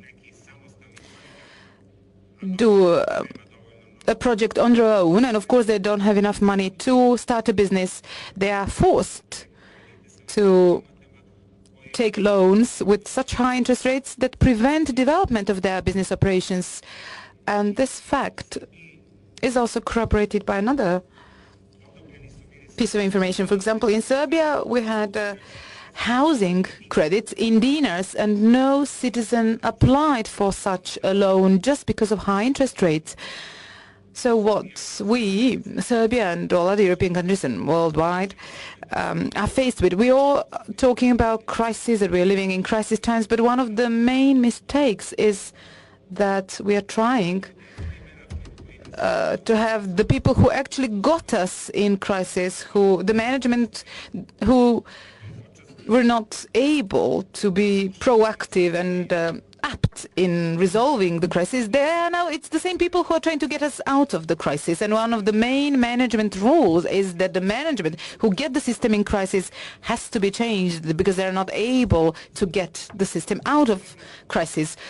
We talk rather lightly about crisis as if it were something that happens spontaneously, but we have to admit that the economic crisis never happens spontaneously. It's about uneven development, and it's the planned arms of the richest investors to continue plundering the less powerful, and consecutively all other layers on the hierarchical ladder all the way to the grassroots level, to the poorest ones. The best proof for this is that after all crises, the rich are even richer and the percentage of the poor is even higher. And one more thing that is very important here, displacement of industrial production to other less developed countries, influenced on set-asides for science being rather reduced. For 30 years now, we have been talking about the so-called new technologies that are still marginal in industry. In the mature years of industrial revolution, scientific achievements got their industrial application in a couple of years' time.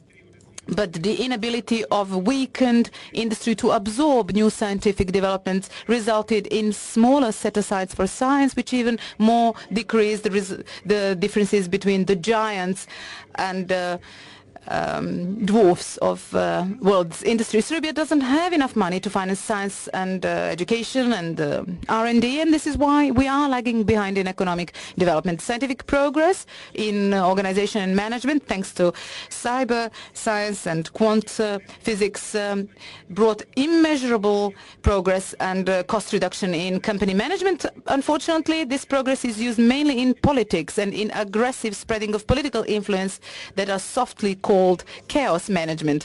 We have cases, we're all talking about managerial teams, managerial governance, and so on, but we have an absurd situation here. Some managers make enormous amounts of money annually. We have cases, and that is mainly in financial institutions like banks.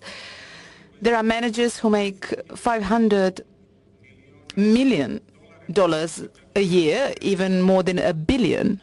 And the manager who makes $500 million a year basically spends $1,300,000 daily in order to spend the salary made on an annual level. On the other hand, the majority population is on the verge of existence. So it's going to be a problem, not only for Serbia, but also for EU member states, because I assume in future we will have great social unrest. And even now we can see that it is incipient, and we have to preempt it, working preventively, striking a balance, enabling our population to have a normal and decent life. Thank you. Very much, Mr. Mijatovic. Thank you, Mr. Chairman. I would like to just go back to one segment presented in the keynote speech of Mr. Tang and also Ms. Đurović. It's the social dialogue in Serbia and how it is implemented. Social dialogue in Serbia, well, we have social dialogue in Serbia, but we're not happy with it. We think it can be much better, of a better quality, and social dialogue consists of its parties to the dialogue of participants. It's employers and trade unions, and the state can just provide a framework. But you have already heard, and Ljubiša here, Mr. Stojmirović also said in his intervention, we have a problem with capacities of participants in social dialogue. First of all, I mean the unions.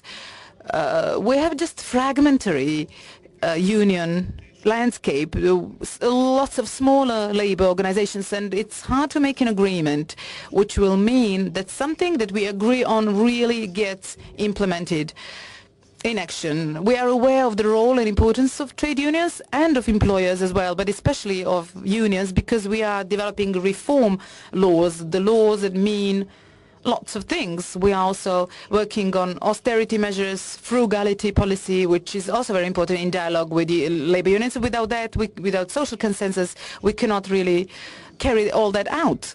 And what I want to emphasize in my intervention is also that in privatization, in bankruptcy procedures, there will be many people who will be redundant and dismissed. So as a state we have prepared adequate social programs, and it is very important that unions be the ones to set certain criteria that we as a state will respect. What I keep reiterating, and we expect certain institutions of the European Union, is strengthening capacities, capacity building of trade unions in negotiations and in social dialogue, because we are aware that trade unions are also responsible for reform processes, and they also should be held accountable. They have responsibilities, not only rights, because responsibility means that all stakeholders bear the brunt and take their own share of responsibility and implement the part that they are in charge of. So with such capacities we expect by the end of the year to successfully finish with all these problems about bankruptcy and privatization of the companies that are remaining, and we know that many of them will probably not survive. This is why I want to emphasize that social dialogue is an instrument which is very relevant to us. Thank you very much. Mijatovic Gunnar Hökmark has the floor. Thank you very much, Mr. Chairman. Just a short reflection about privatizations and the state of industry in any country. I think one important point of departure is the fact that, and I guess this is the case in Serbia as well, that big old state-owned companies are causing huge losses. That requires taxpayers to fund the losses, eroding welfare systems, but also calling for higher taxes, blocking new companies and new entrepreneurship. And I think the choice is always, when you talk about privatization, is it good to have a big company which is causing losses and not contributing to new investments? I mean, we have seen it in all parts of European economy, so it's not a new case neither here nor anywhere else. While the interesting thing is, of course, how you can get a development of the very many new companies, some of them small. And this is, to some extent, you can say, a strategic choice, because in all the economies of Europe where you have kept up, funded, stabilized the old companies, the old monopolies, you have in the end got increasing unemployment and less business and less new companies. And I agree very much with what was said from Mr. Stromijovic. It's very important that the privatization is taking place in the framework of rule of law, transparent procedures. But it's also important that you can get new and old companies going on a market-oriented basis. And let's admit that politicians are not very good at managing companies, because we are very sensitive to voters, and we tend to fund the old structures rather than open up for the new ones. And I think it's interesting to see, if we look around in Europe, a number of small member states in the European Union have implemented this strategy quite decisive. We can talk about the Baltic states, for example, but also other member states. And you have seen the results in new jobs and increased employment. So I think it is important not to be too afraid to take the decisions that can transform if you are not very satisfied with the situation as it is. And when I have listened to the discussion here, I can't find anyone who is satisfied with the situation as it is. And then you need to change it. Thank you.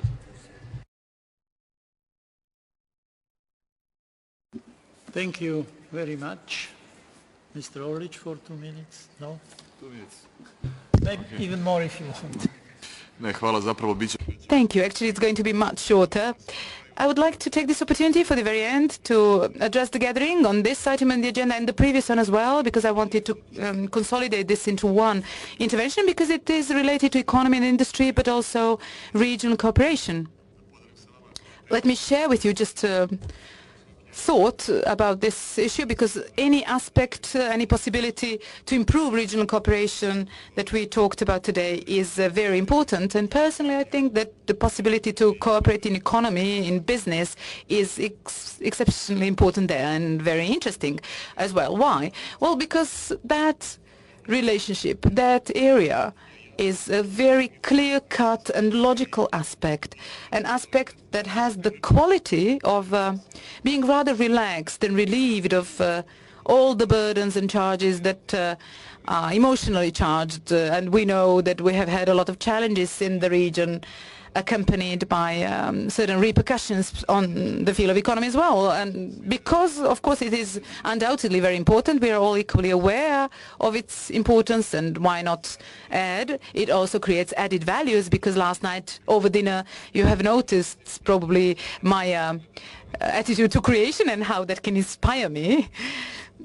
So it is very important. This is why I believe that it is very important for the region to organize contacts at the level of economic delegations, chambers of commerce and industry, but also directly amongst business operators. This is why symposia, meetings with partners from third side is also very important, like the summit that we have with China, meeting between China and the Central and Eastern European countries. That's where you strike business deals and you get together and build infrastructure. And I agree with the interventions that speaking of this as one of the most important tasks for the whole region, and it's also about building concerted efforts and action for recovery of economy, not only because we are aware of its importance, but we also think we can be extraordinarily successful in that. We who used to be able, and I follow up on the number of borders in the region compared to just a couple of decades ago. Yeah, it is a pity, but in the period where we were all living in the same house under the same roof, we showed that with synergy, with cooperation in economy, we can achieve a lot. For this region, being competitive is not a challenge at the regional, continental and even worldwide level, and that's where I see the opportunity, not only to consolidate our mutual relations, but for achieving everything that we can do together. Thank you. Thank you very much, Mr. Co-Chairman. That concludes the discussion on this agenda item, and now we go to the item adoption of recommendations. I think that we should call all the colleagues to come and take their seats. We need all of them so that we can start the discussion. At the beginning, I would like to say that it seems to me that we made progress compared to the situation yesterday. The two co-chairmen were working hard, following the appeal of our wise man, Mr. Hökmark, especially the co-chairman from Serbia. I was also working hard. I even put the two papers with the text of amendment under my pillow, hoping that they would come up with some bright ideas, in addition to the eclipse of moon, which has some psychological effects. Sun, okay, eclipse of sun today, but I think that we can fight it and remove all the negative influences. So I want to tell you that I hope every one of you has the consolidated text, where out of 24 original amendments, there are some of them put together, and there is some compromise wording of several paragraphs. So I think whether I'm right or how far I'm right, it will prove the discussion which we are going to have right now. So I will go paragraph by paragraph, look at it attentively, and if you have some problems, some oral amendments, please table them or mention them. So, Amendment 1A by Madam Vukomanovic. It is acceptable with one addition, opening of the negotiating chapters in 2015, of course, but it was not mentioned there, so with this addition, the rest of the text is as suggested. Anybody has problem with this wording? Yes, please, Mr. Tomic. Nemam ništa protiv, nego bih čak rekao. Not that I have anything against it. I would rather say in the first half of 2015. Okay, adopted. Amendment number 2 by Mr. Orlic. For me it is acceptable. Remarks of two parts of the delegation, none, adopted. Amendment number 3, I have no problem. Mr. Marinescu. Can you say only welcome the political impetus without strong? It's a long way and very difficult way to fight against corruption. And I think, I can say it. I know, because it's... Maybe we all can. I know what I'm speaking about. So, with the strong... You suggest to leave the word strong and leave the rest wording as it is. Yes, welcome the political impetus to fight corruption. Okay. Any problems with that oral amendment? Mr. Pizzula? Yes, I would like to propose an oral amendment in this matter, if it's no problem. Go ahead, we shall see. Yes, please. So instead of amendment number 3, I'll propose this one. Is concerned that despite of political will to fight systematic corruption, track record of the solved high-profile corruption cases remains negligible. Calls on the authorities in respect to strengthen the powers and resources of anti-corruption agency, as well as to start following up on the findings on Anti-Corruption Council. Notes that the lack of transparency in the financing of political parties and election campaigns remains an important source of corruption. That's my oral amendment on this case. That's completely new amendment. I think it will require some discussion. Of course. Yes, please. Mr. Hökmark first. I have a very slight change that maybe could accommodate for the last proposal, but based on the amendment of Mr. Orlik, and that would be to, after the Marinescu proposal, when come the political impetus to fight corruption and underlines the need for further implementation, etc. Then we are qualifying it a little bit more, and I hope my colleague can be satisfied with that. And I think it is natural for all of us to support such a direction.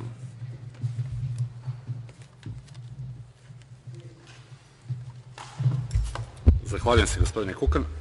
I thank Mr. Kukan. I cannot agree with the amendments of our colleagues for several reasons. If we strike off the word strong, I fear we will be just providing a declarative political support which is often barren, with no results, which is not often the case in Serbia. I will remind you of an event in Serbia a couple of months ago when in one single day we had processed and arrested for several acts of corruption one highly positioned official of the former government, one official of the party which is affiliated with Serbian Progressive Party, and one high official of the Serbian Progressive Party, which I think illustrates well the zero tolerance to corruption by this government. That's why I think we need to have the word strong with the respect of what was said, that in this fight, in this process, like when we fight corruption, it's like fighting a dragon with many heads. You cut off one or two heads and then the new heads grow up, spring up. So we need this constant and strong political support which will be lasting. What Mr. Picula proposed, I do not wish as a member of the parliament to influence the judiciary. What the police did, what the prosecution did, is processed, investigations. But that's the judiciary and the speed the judiciary acts, and it is up to judiciary to process, to hand down court decisions, to execute them. So if we have an amendment, as Mr. Picula proposed, we would impede on the independence of judiciary. Judiciary is independent. I think what Mr. Orlic proposed is encompassing enough and sufficient support to work and for us to come and visit you 6 months from now in Strasbourg, and then we would be able to report about the new cases and what we have done in the meantime in 6 months. Thank you.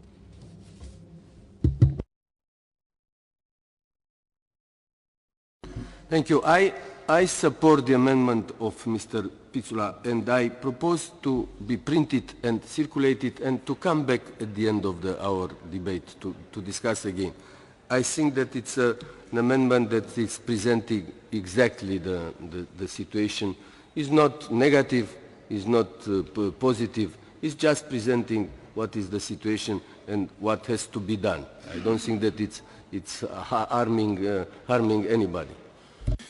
That's a good proposal. I think it's difficult to discuss it without having it in written form. So if you can circulate, because it's completely new text and we need to look at it to have discussion. In the meantime, Ulrike Lunacek. Yes, but I'm also looking forward to having it. Let me just remark one thing on also Mr. Babic's wording now. Because Mr. Babic, you just said it's like fighting a dragon with many heads. You get one or two and then the rest comes up. And from what Mr. Picula said, the first sentence of his one, it says that we are concerned, despite political will, that the success is negligible and it's not enough. So I think this is exactly to what you also referred to, yeah? That despite there is political will, we recognize that, but nevertheless, it's still not enough. So I would agree to that, but let's wait for having the text and then get back to it. Okay, in the meantime, we can go on with other amendments and we should return it as soon as we have it in front of us. Be ready for that. Next is Amendment 4, which is including the Amendments 4, 5 and 6. Please read it. It's about strategy and action plan on judicial reform, and as it is worded now, I don't have problems with that. Please look at it. Mr. Marinescu. Yes, I have also no problem, but just to say that to continue or to complete, it's almost the same thing, except that to complete means also to finish. To continue is not, it's a continuous activity, but to say complete means to continue and to finish the reform. But I can live also with continue, but for the future, it's not a bad word. It's to complete, to finish, to arrive to the end. But I take that you can live with this text. Mr. Olish, do you still? No other problems, adopted.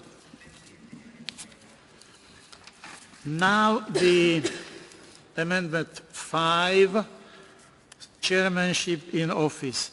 I fully agree, but please, let's delete the word highly. It's not necessary. It even doesn't look nice linguistically, and it's too early, please, to make any far-reaching conclusions. He's in the office 2.5 months.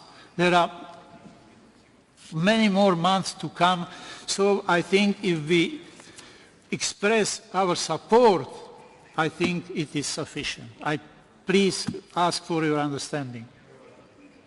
Okay, adopted with the deletion of the word highly. Thank you. Belgrade-Pristina dialogue. I saw 2 co-rapporteurs in active discussion, so I'm sure that they found some compromise solution which would be immediately acceptable by everybody. Who's going to present it? Ulrike, please. Yeah, thank you, and you saw rightly so. With Ms. Vukomanovic, Diana. With Diana, we sat together and agreed on the following. It's a bit of new text, but I'll read it slowly, and so I hope you will get it. We agreed on everything I'm going to read now. We're going to change it accordingly. And I'll read what is on the text. Anyway, welcomed the engagement of Serbia in the dialogue on normalization of relations between Belgrade and Pristina. And here we add, welcomed the agreements already taken. And then we continue and strongly encouraged both sides of the dialogue to play a constructive role in this process. And then we add, and deliver on implementation. Yeah? And then we add one part because I realized, and we both realized, we didn't have anything on it on the Serb minority in Kosovo and on the Community Association of Serbian Municipalities.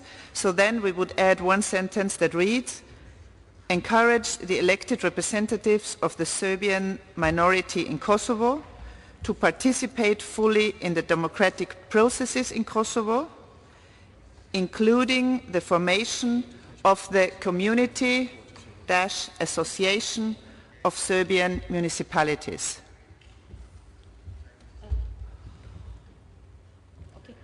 And then it continues to invite the European Commission, and it ends at chapter 35. And the part sustainable results of the dialogue and implementation of the already reached agreements is deleted. Okay, thank you, Madam Vukomanovic. So that was really the compromise, so I'm very glad that we coordinated and cooperated, but just for the sake of, I mean, to respect the Serbian attitude towards the wording according to the also initial Brussels agreement, so the idea of amending the original proposal that was made by me is to separate dialogue from the chapter 35. I mean, just to put the emphasis on the democratic processes and on implementation of already reached agreements. I'm just explaining to you the logics. And I also think that it is important from the Serbian point of view to use the wording from the original Brussels agreement that says, that emphasizes the role of the future community or association, as Albanians would use the word of Serbian municipalities. But since we are using the words Belgrade and Pristina, I mean, if we put the term Kosovo, I mean, in Serbia we are saying Kosovo and Metohija. So that's something that we haven't discussed so far. So I fully agree that we should not insist on something that is not already resolved on higher level in Brussels. So if we are using Kosovo, in a resolution that is dedicated to Serbia, I mean, that is not accepted by us, I would say, from Serbian point of view. So maybe we should delete this Kosovo as a term. So encourages the elected representatives of Serbian minority to participate fully in the democratic processes, including the formation of community association of Serbian municipalities without Kosovo. I mean, just not to use the term Kosovo. Sorry, but that's the politics. Okay, but if I see that we are going to have a long discussion, I will ask you to print it and send it to us, the same way like that amendment by Mr. Pizzula, because it's difficult to follow you know, if we don't have it in front of us. Please do it, and then we shall return and have the discussion, okay? So we shall return to it. Now, amendment number 7, previous amendment number 9, by Mr. Tomic. For me, it's okay. Madam Tomic, sorry. Alexa. Sorry. No.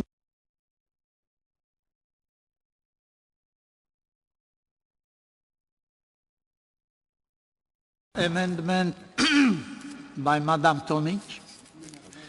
Number 8, previous amendment number 10 on the third China, Central and Eastern Europe Summit in Belgrade. Mr. Marinescu. First of all, to say that I support the intervention of, I didn't get the name, Vukanovic, regarding Kosovo, to take out Kosovo from the text. Yeah, we shall see, but just to say this thing. And first of all, I don't know why is this text in our statement, but if we want to say something about China, let's say took note, in any way congratulated, especially when Mr. Dacic yesterday was not so satisfied with the outcome of this dialogue. He said that Serbia would want different things that China is offering. So I cannot accept congratulated. Why? Take note, or took note, it's all okay, and also instead of welcome, the same thing. Took note, the plans for enhanced cooperation, took note on organizing the Third China Forum, and so on. Yeah. Okay, thank you. Any other? Mrs. Tomic? Mr. Chair, Mr. Kukan, in my intervention, in my speech, I gave you proposals which I defined in this amendment. So the congratulations here are for Serbia having organized. The region supported this organization. We didn't want to congratulate China or to congratulate Serbia as such. The point was that Serbia has political gravitas enough to be able to organize it, and the countries from our neighborhood and from Central Europe did consider it worth their while to come to Belgrade. And we didn't have an event of such magnitude in Belgrade for the last 30 years, so we showed that we are able to organize it. And there we presented a policy which the European Union is also advocating, and this regional approach is for us and for the Union. So we have their initiative agreements about strategic projects, especially in infrastructure and energy. This is in European interest, not only regional interest, and the countries which came from Central and Eastern Europe. So I see no problems why it should be a problem to congratulate Serbia for having organized this. Thank you. Also say something. I could live with congratulating Serbia on organizing, but the second welcome I would like to change, because we are not so much enthusiastic about the enhanced cooperation with China, even if you say with the rules of the EU. Because what you were saying, I remember that you signed the agreement with China that is going to finance some coal mine in Serbia. It's very much against the future vision of the European Union concerning the energy sources. So here I am against using the word welcome.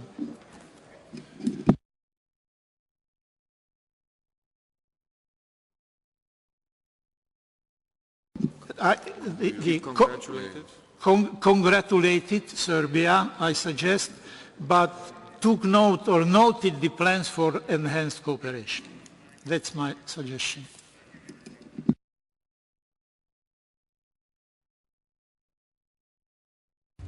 Ako bi ostalo da pozdravlja...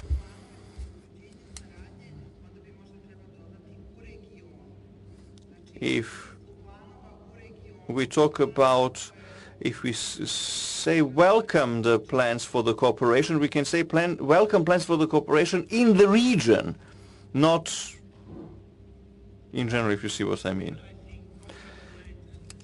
And welcome is too much, frankly, and I don't think that is such a big issue we should use much time on. Mr. Marinescu. Okay. And even congratulate is too much. That's it. I don't agree with this, because it is not our duty to say in our document here that we are congratulating that you are collaborating with China. I don't think that this is the way to work. And I want to remind you that negotiations means to make compromises, not only to accept what the other party is saying. So let's find a way to be decent. Yeah? We take note everywhere.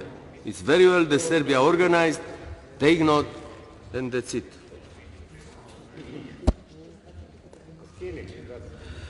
Mr. Co-Chairman. Thank you. A few remarks considering this particular issue. What we think important and why we made it part of the joint declaration is the regional cooperation and the element of the regional cooperation, because we have a regional level here. That's why our colleague proposed this amendment. We talked about it yesterday, and I mentioned it in my comment. I think this is a contribution to the regional process, improving economic cooperation, not just bilaterally, but when we have third parties also, which make it possible to bring together the economic operators in the region, even with the biggest world players like Chinese. Regional context, some of the conclusions should lead here to the building of infrastructure and corridors, which we mentioned and heard mentioned in the keynote speeches. We think this is an added value to the whole process. That's why we wanted to mark it here as a positive. There is nothing else there on the agenda. We think this is a good message. In the end, we will conclude without consolidated amendments that we all demonstrated goodwill. We are not insisting on accepting anything that we advocate by ourselves. A lot of joint work, lots of effort and good energy, and we have the results here. Thank you. Thank you, Chair. I would like to support Mr. Marinescu.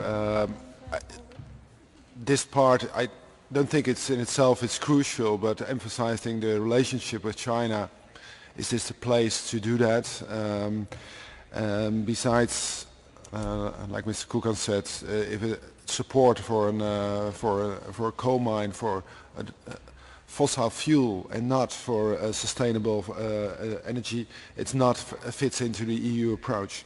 So I would very much like to have this brought down. So I would support take note. Thank you very much. Anybody else?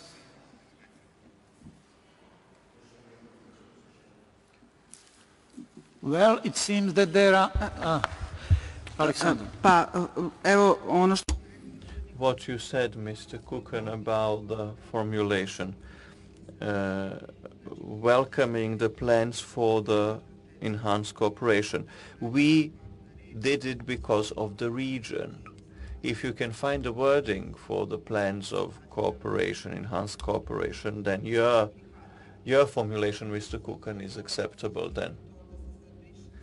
But we wouldn't accept the whole amendment to be removed, to be stricken off, because the regional cooperation, the infrastructural project, everything that the countries of the Western Balkans did, and we are very interested or the whole Western Balkan is very interested in it. We are working on it for a long time. The railroad, Belgrade-Budapest, Budapest-Belgrade bar, it affects European Union countries. Hungary is a European member state, and this is financed by China, so we shouldn't be so rigid in our views. I agree with your proposal to replace welcome by something more appropriate. But enhanced cooperation, plans for cooperation regionally, that's what we want. Do we have any other words instead of, the first two?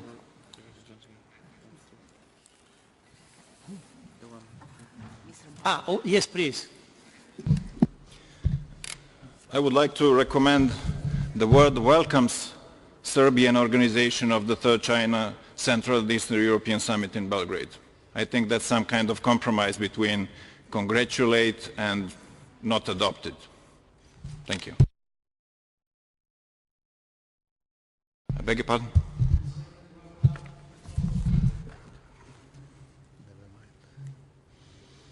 Well, maybe you can change that word, or it doesn't matter if you use welcome 2 times.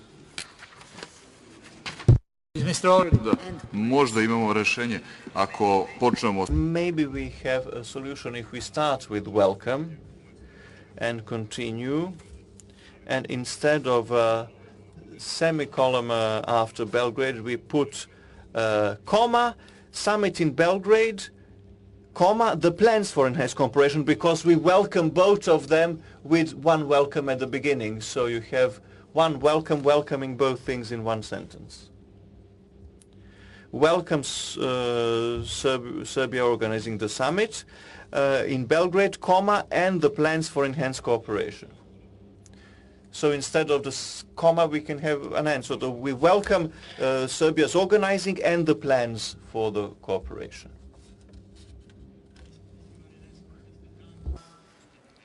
Depends on what we are doing in other amendments. You want us... Anyway, it's not, I don't understand. So I think that I heard in these 2 days the will of everybody, or everybody that we met in Serbia to go to the European Union. So to speak so much about China, I don't know what is the reason, because I don't understand very well. Especially when any attempt of China to make investments in European countries, look at the highways in Poland, were not so successful. So I don't understand this, to insist so much on this, but let's go further to see what is going on with other amendments, and then we shall see. Yes, please. Samo bih htjela da... I would just like to agree with what Mr. Orlic said. We can start the sentence with welcome, and then welcome both things with an end. I do not understand why Mr. Marinescu has so much problems with this. The previous summit of China and Middle East European countries was in Bucharest, in Romania. I mean, what's the problem there? Why are you so hyped up with China? Because the previous summit was in Romania. What is the result of previous summit or the previous summit in Warsaw? What are the results? So this is the politics. But to congratulate or to welcome such a summit in an European Union document, I think that it's a little bit difficult for us. You have to understand us. It's not so easy to accept such a thing. To mention, okay, it's okay, but to welcome or to congratulate, it's difficult for us. As the people that are in the Foreign Affairs Committee, I think that they could say more about it. Meni se čini da upravo Evropska unija pozdravlja But I think that the European Union welcomes regional cooperation in economy, especially the stress here is the regional economic cooperation, which is in keeping with the standpoint of the Union. For what our Serbian colleagues try to emphasize, the regional cooperation and the positive role of Serbia in playing positive role in this regional cooperation. But I think that it could be expressed the other way. I have more understanding for the position of Mr. Marinescu and Tank, who are against emphasizing too much the role of China, or they maybe would like to express it in different ways. So let's think about it, let's cool down and we shall return to it, but I don't think that we shall persuade each other to find the compromise if it remains like it is. Yes. And maybe we can speak about what they are speaking, because regional cooperation, if I look, I don't see anywhere. So if somebody is reading this outside our meeting, will understand about Serbia and China cooperation. Nothing about regional. Maybe you can rephrase it and speak about regional cooperation. Thank you very much, Mr. Ja podržavam. I support Mr. Bauer's motion, proposal, which would be we welcome Serbia's effort in organizing the third summit, etc. And why to look the first line only of this amendment? In my view, the key words is that we welcome the efforts of Serbia. Serbia did undertake welcomes in organizing a summit which was not only Serbian summit. Serbia is mentioned only once in the paragraph as organizers, but we have many member states taking part. If the member states didn't have confidence in Serbia and good organizing in Belgrade, they would not have come. I know that some of the countries whose prime ministers did not come, sadly, were criticized by the public opinion, these prime ministers, for not attending. Next thing is regional cooperation and the welcome that Serbia offered. And third most important thing for me is the third line. The third line, in keeping, in line with European standards and policies. Nothing outside of the European standards and policies. This is the key. We are doing it in line with European standards and policies. We are not erecting the China Tower anyway. We are doing everything, I reiterate, in line with European standards and policies. These are the key words in this amendment. And then you have welcome Serbia's efforts in organizing, that's fine. But in line with, you see that there is in line with, that solves the problem. when we want to emphasize the positive role of China in regional cooperation. There is Amendment 14 by Mr. Babic. Appreciated the constructive approach to relations with neighboring countries, engagement in various regional cooperation initiatives and significant contribution to economic, political, cross-border cooperation, promotion of good neighborly relations and mutual respect, concluded that this has enabled substantial progress in both regional cooperation and closer relations with the EU, which I fully support, but here is the assessment of the role of Serbia in the promotion of the regional cooperation, just as a matter of information. Back to this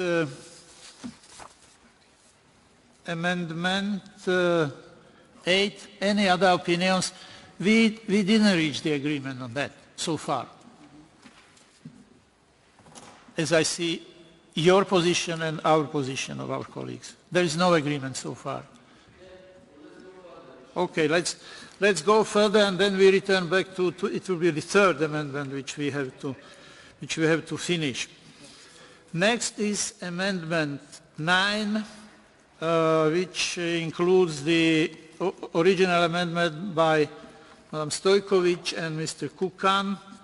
Frankly, I don't see any problems here. We rely on the professional knowledge of our members, the member of European Court of Auditors, and practically we repeat what Madam Stojkovic said or suggested and added one sentence or half sentence in the end.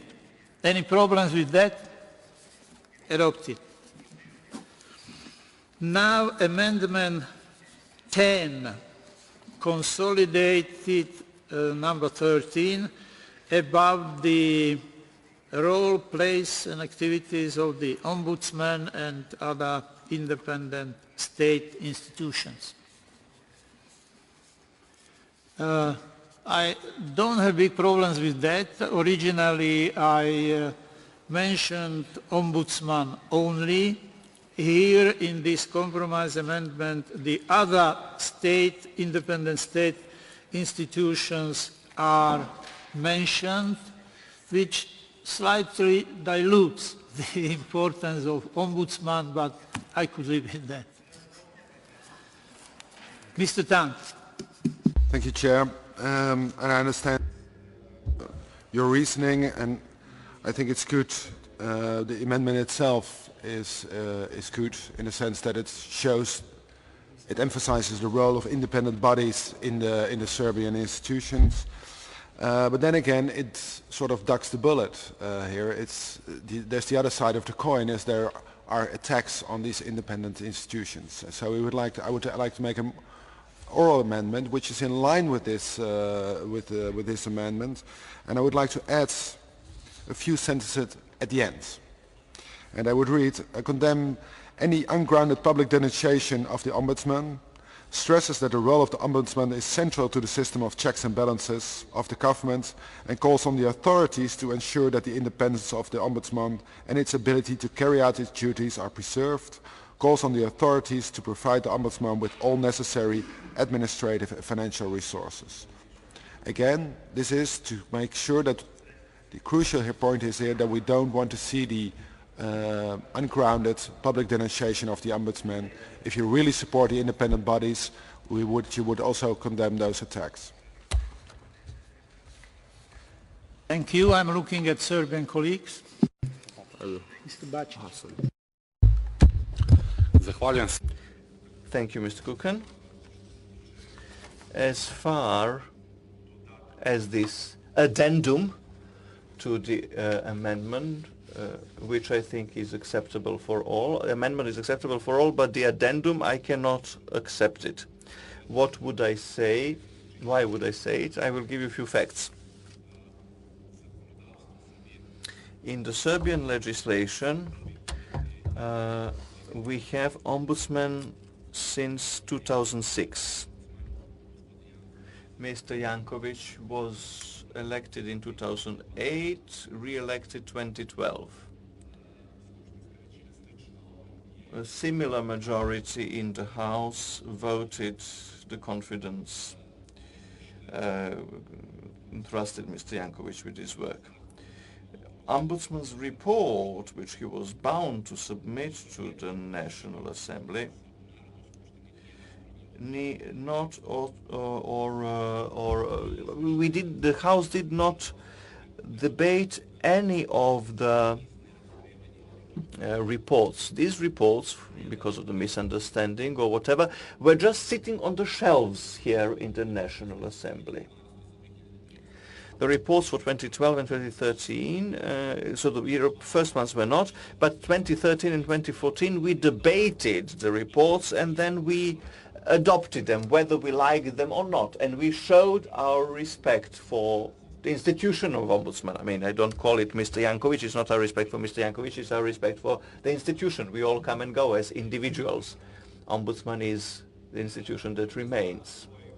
Second thing why I could not accept the oral addendum are the words of Mr. Sasha Yankovic.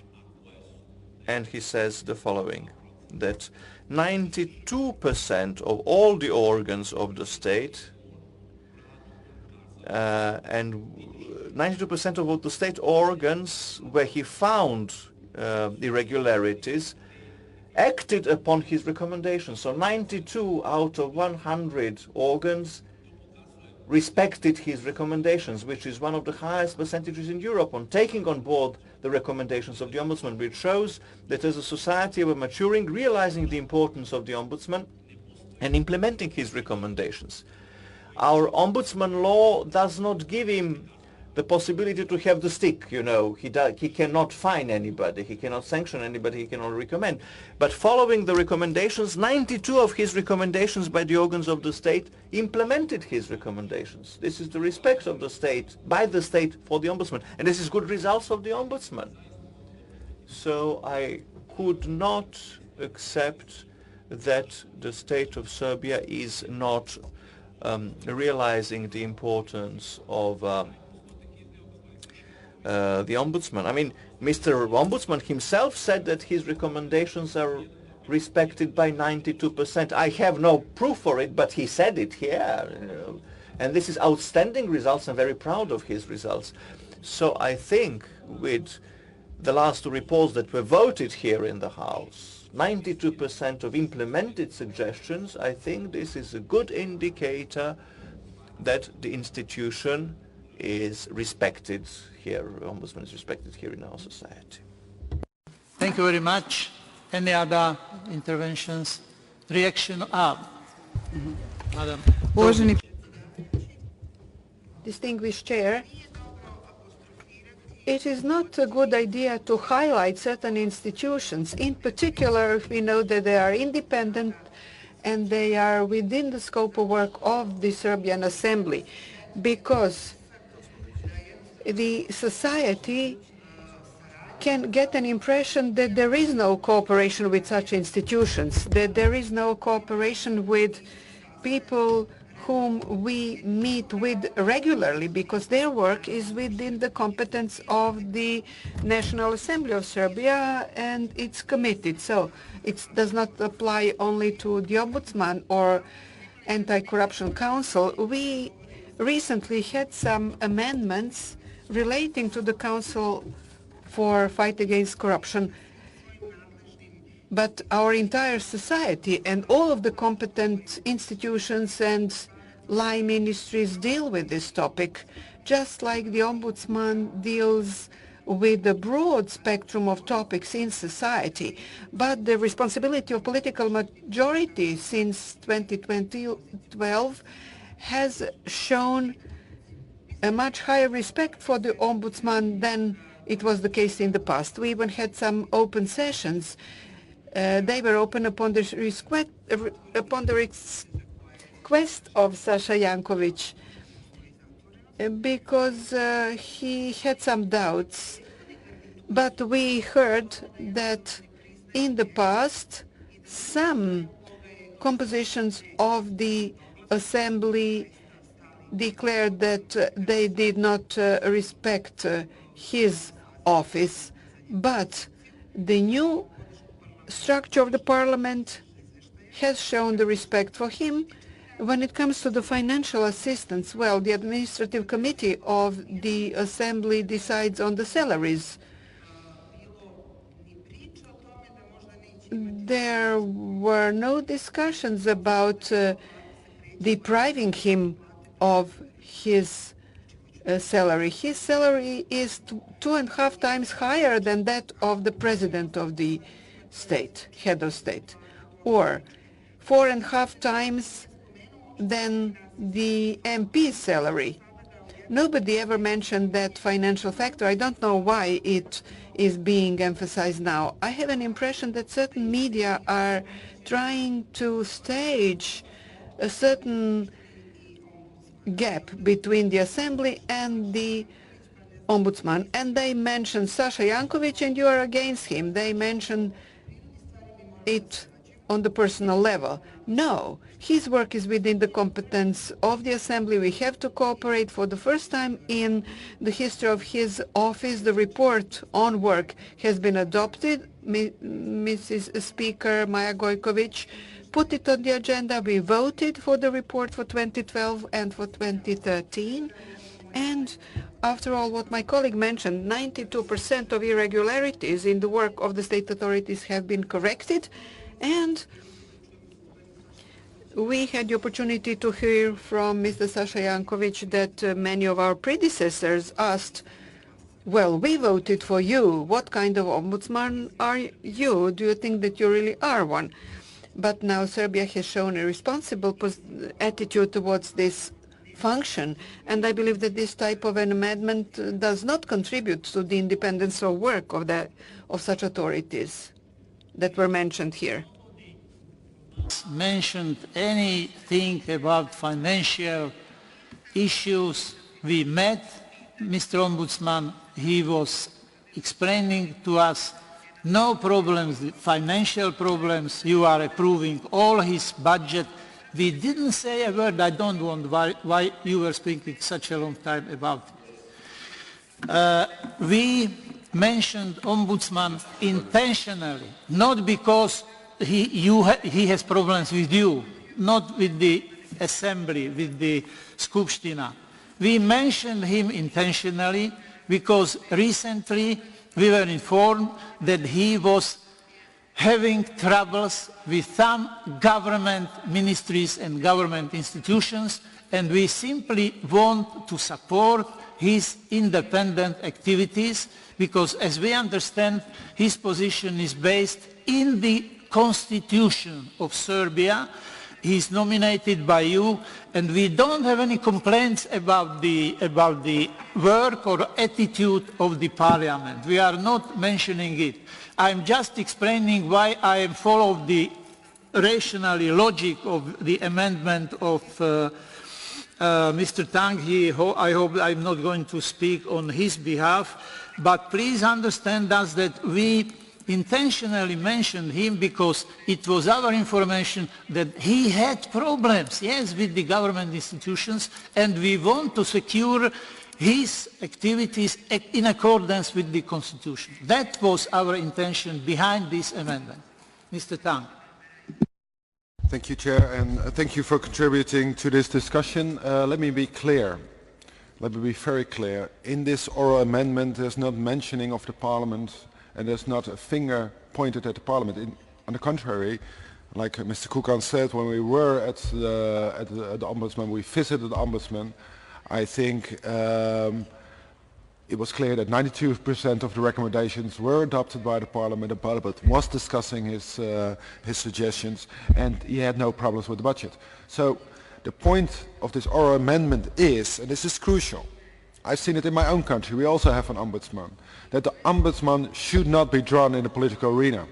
You can't politicize an independent body like the ombudsman, and that's only what this oral amendment says. It doesn't even point at any direction.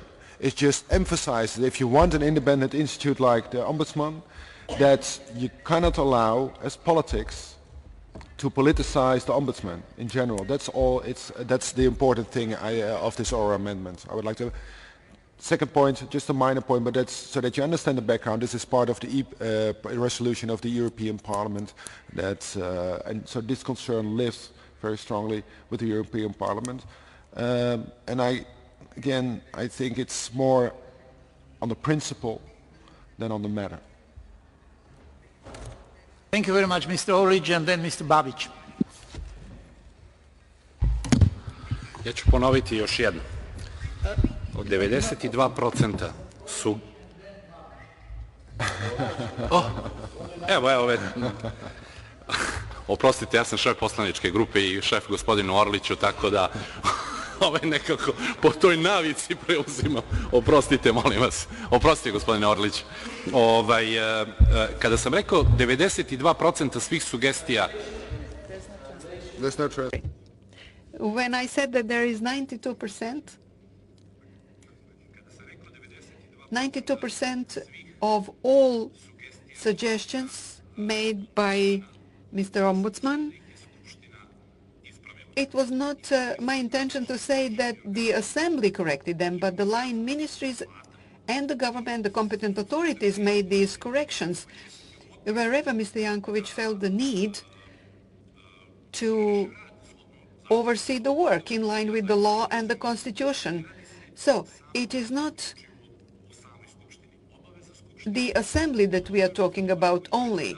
Within the committee which we chair, and the salary is defined by the law, and the committee which I chair gives the approval to the staffing in the Ombudsman's service. And of course, Mr. Jankovic said that he did not have such problems, and thank him for his sincerity.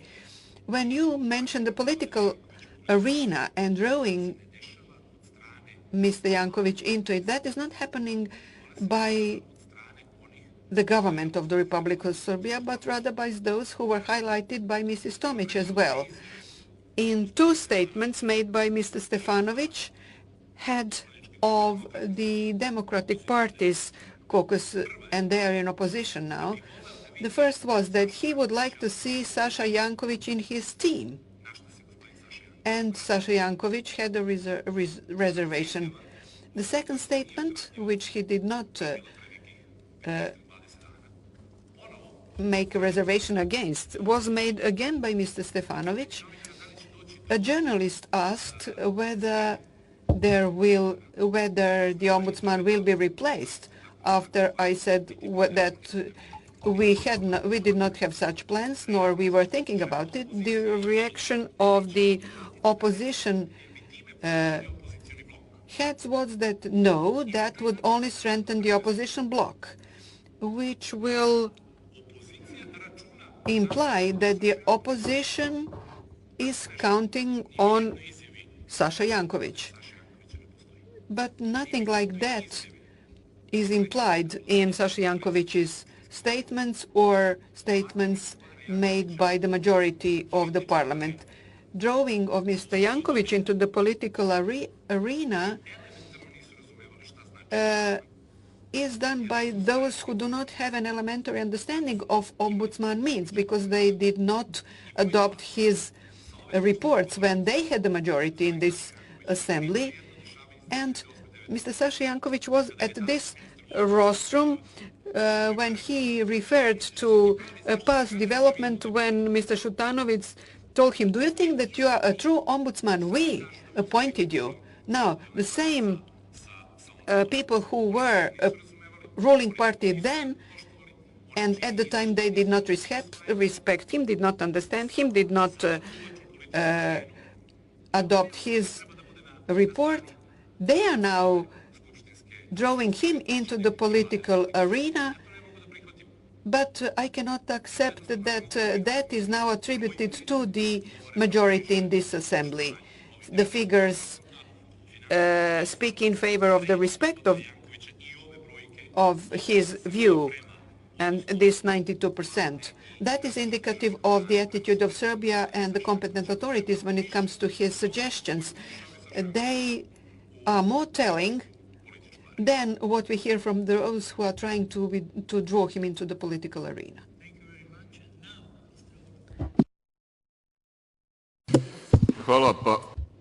Thank you.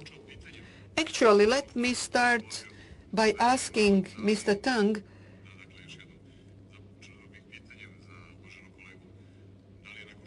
after you have heard these arguments, is your position now different when it comes to your suggestions, or maybe you took an advantage, or maybe you now analyze the paragraph which is a compromise that emphasizes the importance of the position of the institutions that we are talking about in our society? Further, that they don't boil down to the ombudsman only, that they are very important and they deserve to be mentioned. Among other, they participate in these processes which we work on. They report on issues that are of interest for our integrations. From what I could hear, I believe that some 15 days ago we had a joint session here in this House, and I believe that they favorably assess the way in which they cooperate with the Assembly and with state institutions. I believe that that deserves to be acknowledged. We are not asking an explicit recognition for these developments, but I believe that this type of activity should be supported by us as a joint committee when we talk about all of these independent institutions. I believe that finances were mentioned here only. Our colleague mentioned that some financial support should be provided. I believe that that is not disputable, and I'm certain that the Ombudsman would be able to confirm that, but other representatives of independent institutions as well. We pointed out the role of the National Assembly in the text of this amendment because the importance of these authorities has been recognized. It is not declarative only, and it is nothing. It is not something new. It has been confirmed by this National Assembly. We heard about it today, precisely through transparent activity of the National Assembly that called upon the state authorities on every occasion to provide an adequate support to value these institutions in the way they deserve. So nothing is disputable when it comes to politicization of ombudsman or whoever. That is not the specificity of Serbia. That is how the world operates. Whether the media will be interested in reporting on an indictment that is being launched, well, things like that create news, but we do not impact that. But the state cannot be blamed, nor we sitting here, because of such a situation. Thank you.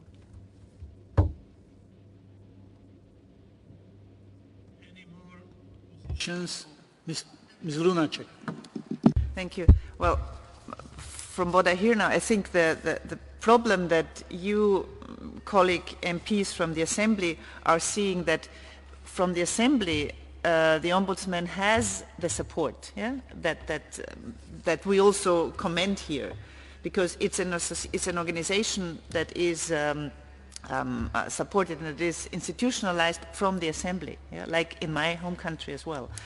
And you feel now that if when the amendment reads that the authorities should ensure the independence, that also the Assembly is meant by that, and not just as we have been saying, there have been some accusations of him and some denunciation that did not come from the Assembly, but that came from some members of the government. So in that sense, I mean, also to my colleague, it would make sense to differentiate that.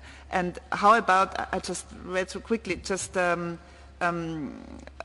including the first part that condemns any ungrounded public denunciation of the Ombudsman, because that has happened. And I think that would also, if I may say so to Serb colleagues, something that also the Assembly should denounce, because it's your organization, the Ombudsman, and you should also be against any sort of ungrounded criticism of an institution that that the Parliament is financing.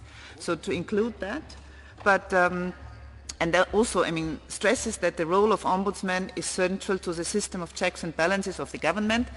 that's what it is. That's simply a description of the role of ombudsman in any kind of democracy.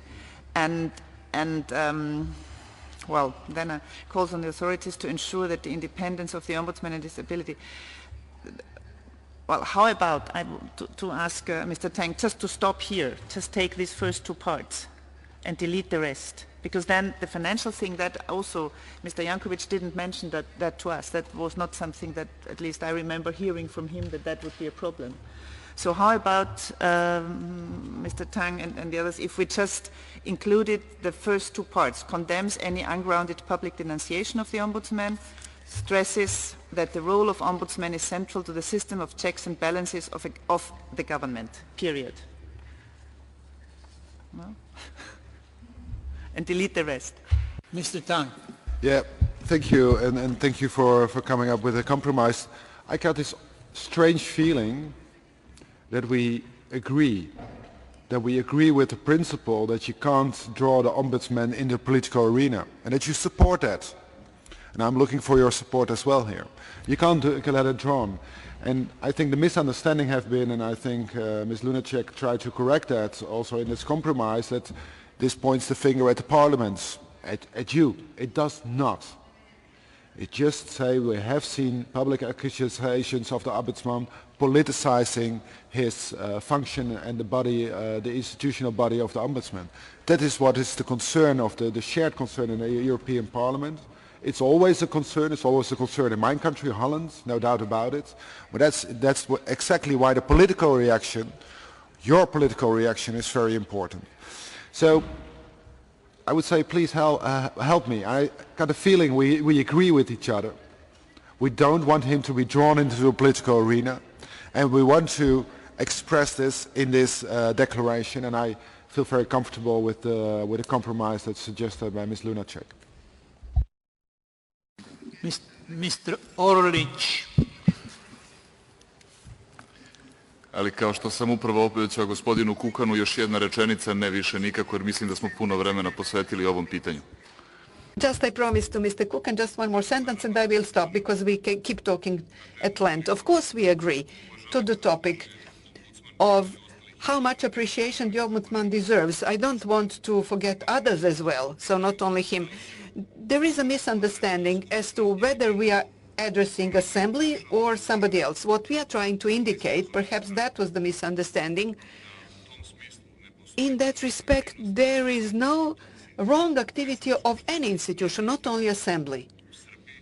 No institution in Serbia is doing something wrong, whether in terms of criticizing, of drawing into a political arena without grounds.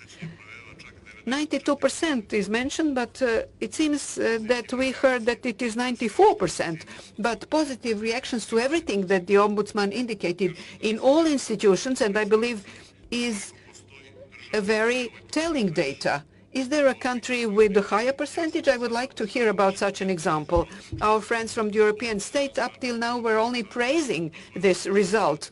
And the comment was that that can be a record figure. So that is an indicator, a clear, quantifiable indicator of the attitude of all institutions, not only the Assembly. Thank you. Mr. Tang reacted very rationally, and did I understand well that you agree with the oral amendment by Mrs. Lunacek to your amendment? Okay, Mr. Babic.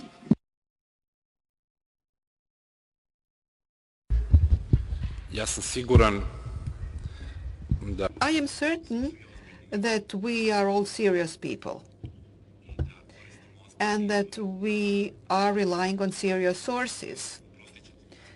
You will excuse me, Mr. Tang, but the sentence saying, we heard from some people, resounding in my ears. Those people do not sit in this assembly. They do not sit in the government.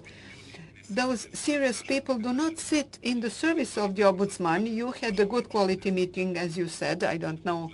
I wasn't there with Mr. Jankovic. Now, these sources, Mr. Tang, are not credible. And I'm certain that that credibility is now eroded by the facts which I mentioned. Those same people are trying to draw Mr. Jankovic into the political arena by behaving as his owner.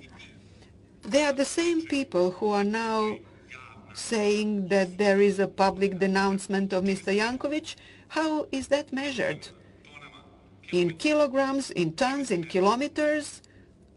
What is the benchmark? It needs to be quantifiable if you want to put it in a document of this kind. I cannot be satisfied if we say that the Assembly has done its utmost and that somebody else is implied here. I believe that all of our tracks that are independent, the Assembly is independent, the government is independent, all these tracks have the same goal, the same destination, and that is the EU, Brussels. And that is why I cannot say if one track is better, somebody is not that good. I cannot say, well, my track is better. No, we have to travel at the same speed towards EU integrations, but we cannot use the hearsay and on that basis come up with certain conclusions and amendments like this. The facts are on the side of the present government of the Republic of Serbia, the state authorities, and in each family. Sometimes misunderstanding does happen. That will be happening in the future as well. But most importantly, the irregularities are to be corrected, and we need to move into the future with the maximum respect, and this amendment would be a burden, I think, in Serbia. I don't think we understand each other. Yeah. And this discussion is not leading us anywhere. Madam Lunacek. Well, I'd like to find some compromise. And I mean, sorry, Mr. Babic, we are not referring to anything anybody told us. It's something that we read also in media, that we constantly read about what's going on in Serbia, that there was this criticism by some members of the government of Mr. Jankovic and his work. That's the thing we're referring to. If you want to, we can formulate it as such, if you want to sort of keep the assembly out. But that has happened. It's a reality. It's not something we're inventing from somewhere out of the sky. And that is what we are referring to. And I mean, I've been a national parliamentarian for 10 years, and we have had, with the ombuds people, there's 3 of them in Austria, we've had also public criticism on them sometimes, also from some government people who didn't like some criticisms they did. And as an assembly, we also criticized our government for that, because not all the parties, but some of them, because we felt the ombuds people are people that are there to protect citizens and to live in these checks and balances. So how about if we keep this part of, if we add this thing, condemns any ungrounded public denunciation of the ombudsman, but before write a sentence that says, welcomes that the Assembly has accepted more than 90% of law proposals and amendments done by the Ombudsman. And then say, nevertheless, condemn any ungrounded public denunciation of the Ombudsman. Would that be a compromise? So we value what the Assembly has been doing, but we criticize those who give ungrounded public denunciation of the Ombudsman. I mean, you're Assembly, you're not the government, if I may be very clear. Thank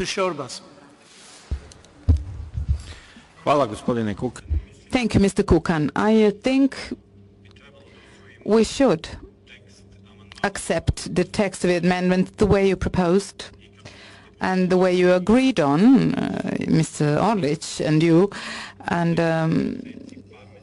in a few months' time, in a couple of months, we will get together again, and we will be able to establish whether this is something permanent, as mentioned by the colleagues who want to expand this version of the amendment, whether it's something happening on an ongoing basis or just a sporadic incident, because, you know, to say in public denunciation or criticism, well, we are saying that that hasn't happened at the account of the Ombudsman. If a minister did not agree on any single count with the position of the Ombudsman, procedures, discussions, that doesn't mean that they denounced him or criticized him, and even less that somebody exerted pressure on his work, somebody from the government or from the state institution. I'm not talking about parliament, but another state institution, that somebody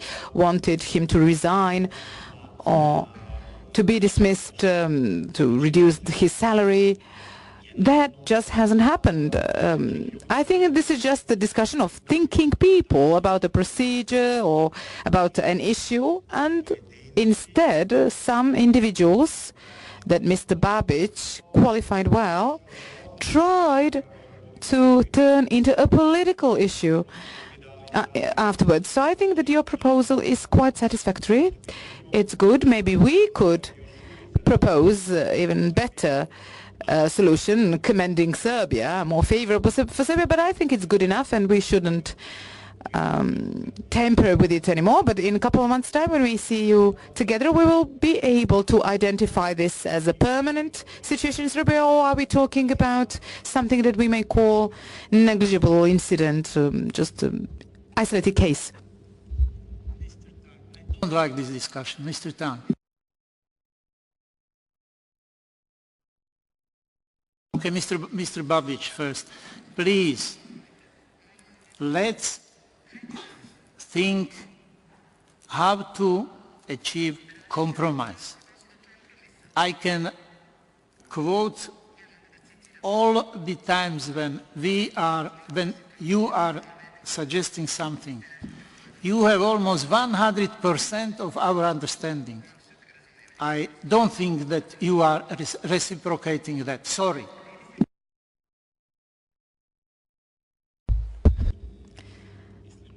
I think a compromise is something which has signatures of two co-chairs on top, the signatures of Mr. Kukan and Mr. Orlic, and I think that is quite enough of a compromise and text that we have below those two signatures that I find quite satisfactory. Because I'm sure we proved one source as incompetent, as unreliable, I will try to tackle the other part. At least this is the way I understand it, the way I understand democracy. I may be wrong, so please correct me if I'm wrong. But I think that everyone in this world and everyone in Serbia, everyone in the European Union is entitled, no matter what job you do, but you're entitled to your own opinion. And an expressed opinion on anything at all is not an attack or denunciation. It is a democratic rapport. Is there a law anywhere that reads a minister, an MP, a public official, a citizen of this country may not express his or her opinion about the ombudsman if that opinion is negative? Are we narrowing the democratic space then? Are we then confining the rights of individuals, telling them they're not entitled to have an opinion about something? And this is not an organized attack. You can see that by the percentage of opinions and suggestions that we respected, that we have taken aboard coming from the Ombudsman. I think that's enough of evidence that there is no need to amend this amendment additionally, as Mr. Tank proposed. And what you read in media of about this government and new law media package, so the state is leaving the media ownership structure. We have no contact with media. The print media and mainly broadcast media are owned by companies coming from European Union member states. So I think both sources, as you said, are independent. The state cannot and doesn't want to influence, and I cannot accept that sort of a expressed opinion as anything against the law or anything done in an organized or structured way, does it mean that a minister is not entitled to his or her opinion, or the people are not entitled to? Against whom is this? I think that approval of the Ombudsman report and the percentage of implementation of his suggestions and recommendations show how much we are supportive and aware of the importance of the Ombudsman in our society. And this is why I think the way you proposed, Mr. Kukan and Mr. Orlic, I think this is quite enough.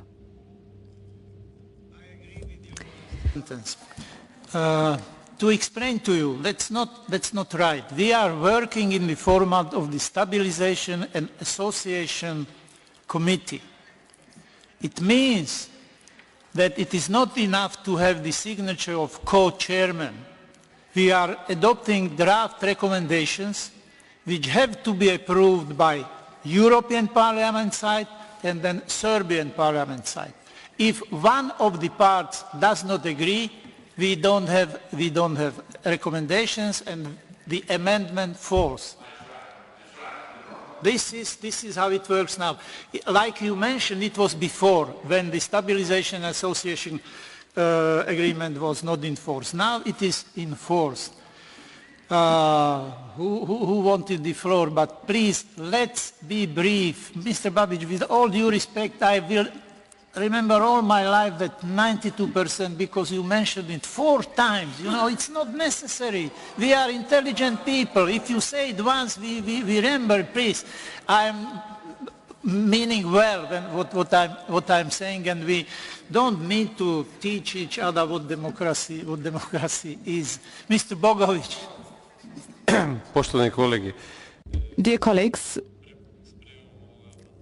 preparing these amendments, and if you see amendment 3, 4, 5, 6, 7, 8 that we have already adopted, it's all amendments that refer to positive things, that the European Parliament delegation acknowledges the work of the Serbian government and parliament and all institutions. Sometimes I felt that we were making a Christmas tree with too many decorations. Well, depends on individual taste, how much you want to see. For some amendments, I thought that too much was already put on because it becomes too tacky. We are talking about this amendment now that we have opened the floor for this discussion. We came to the topics like drawing the ombudsman into political arena, the salary of the ombudsman, condemning the right and wrong media, and I don't think we are going in the right direction. Actually, we included many positive things about it, and some things, some assessments, well, I can't agree that if the ombudsman tells us something, I cannot judge whether this is right or wrong here in the Parliament. I should just take it aboard, take the point, and it should be part of this amendment and of this report. So let's seek compromise, and as Madam Lunacek said, let's see how we can make a compromise, and this report will have a higher value if it's well balanced. That is what democracy is all about. Same in Slovenia. We are a young democracy and everybody's talking about ombudsman, and we have never said that the government or the parliament have not done the right thing. I agree with Madam Lunacek. Let's include this as well, but let us not talk about personal matter. We're talking about the institute of the ombudsman, not about Mr. Jankovic in person, because he is part of your constitutional system, and it's very important for you not to discuss this on personal matter in this report. Let's return to the original text and some addition which was suggested by Mr. Tang and then worded otherwise with Madam Lunacek. Let's try to read it out and express your opinion on that, please. At least let's discuss text now. So this addition and change, my addition and change of Mr. Tang's oral amendment would read, welcomes that the Assembly, and it would add to what is already there as a compromise, welcomes that the Assembly has accepted more than 90%, or make it 92, I don't, but more than 90 is, I think, clear, more than 90% of law proposals and amendments done by the Ombudsman, condemns nevertheless any ungrounded public denunciation of the Ombudsman, and then stresses that the role of Ombudsman is central to the system of checks and balances of the government, period. But Mr. what Babi- is... Mr. Okay. Mr. You have Babic, to find, please. a compromise. Sorry? Serbian authority instead of the parliament. Instead of the parliament, just say Serbian authorities, not the parliament. Not. Please put a headset on, sir. So not the parliament, but the state authorities instead of the word parliament. As laws, so the parliament accepted. Oh, sorry. Ulrike, I don't get it. They say that 92%, not only the parliament, all the other institutions. So they object because it's not true that only parliament adopted. This is the case. It's 92% of his recommendations. 92% of his recommendations. That's exactly what he said. Paul. Don't involve parliament there.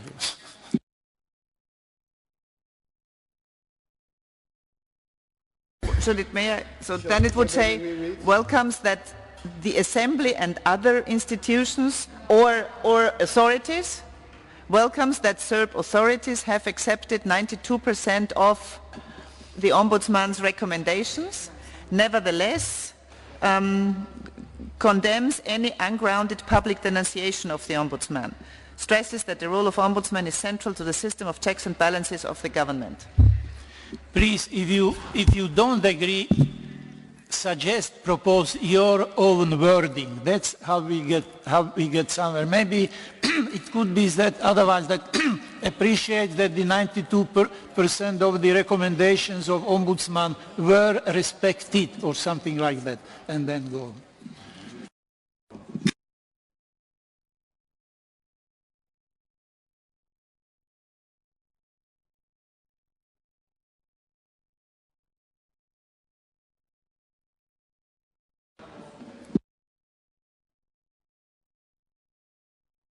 Let's go on to try to make a first pass on everything.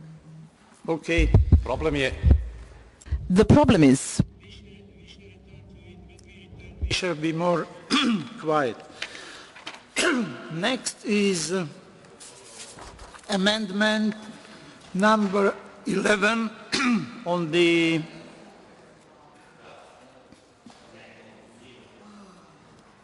war crimes prosecution. I don't have any problem with that.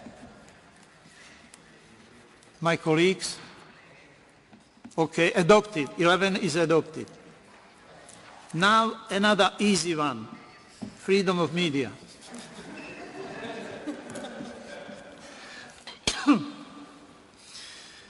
There is a consolidated text of amendment which tried to include amendments number 15, 16 and 17.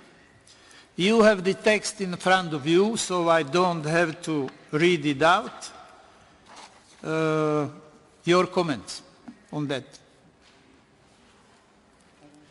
Tonino, Mr. Pizzula. Yeah, Co-Chair, of course, let's make it more excited then.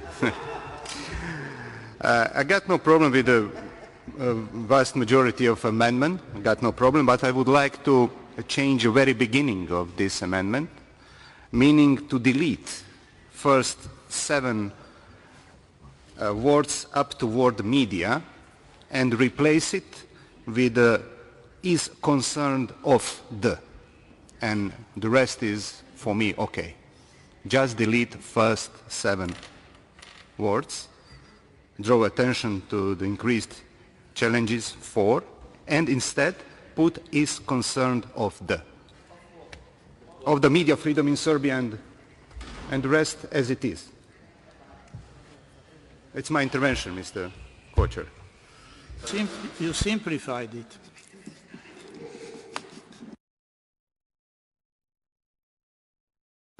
First, I'm looking at my colleagues from the European Parliament. No problem with your amendment. Serbian colleagues. Mr. Orlić, yes. Gospodin Orlić. Da, zahvaljujem. Yes, thank you. I just wanted to see whether there is somebody else is interested as well. I won't be long. The main goal in consolidating this amendment was to reach a broad consensus, and I think it's clearly visible. We wanted to take aboard all proposals, all draft amendments, especially when it comes to the first part of the paragraph. Mr. Kukan and I spent a lot of time on word choice precisely in this segment. That is what we were working on, and this wording in the proposal that you have on paper is something that we found as the best possible common grounds for this, to draw attention to the situation with media freedoms in Serbia. So I believe you understand this is something that we dealt with intensively. Thank you. Well, I also think I agree with Mr. Orlić, and I think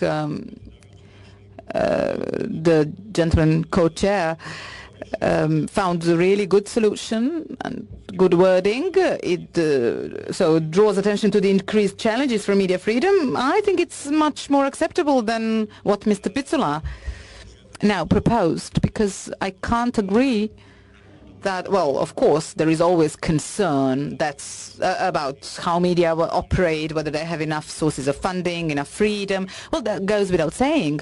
But in Serbia, we don't have to put this way, because if there is a growing, we already put growing or increased challenges. Yeah, there are increased challenges, but Serbia has passed the media law package, the strategy.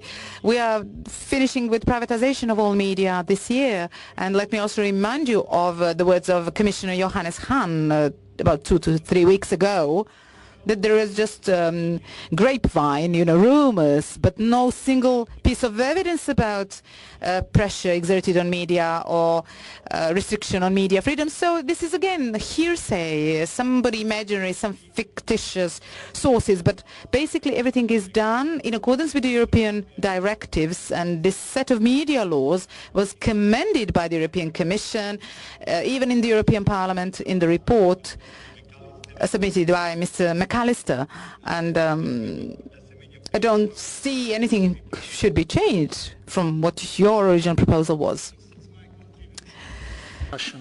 Originally, you saw my amendment, which was speaking about the political pressure on the media. I'm answering you, it's not a hearsay.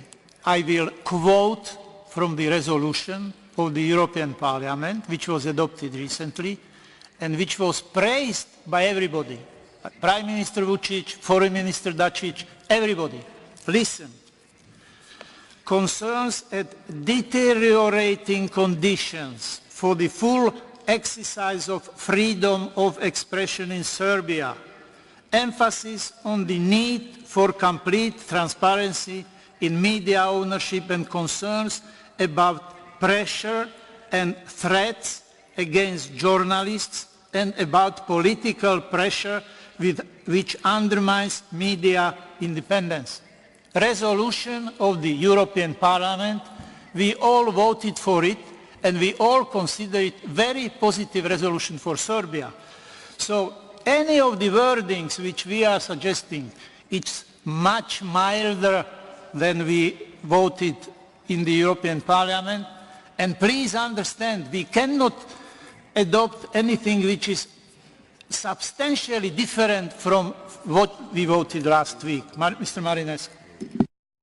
So, thank you very much, Chair. I wanted also to say that if we continue like this, our colleagues from the Foreign Policy, from AFET, Foreign Policy Committee from the European Parliament, could say that we visited other country, not Serbia, and I think that Serbian people, when will read this common statement will say that they are living in other country, not in Serbia.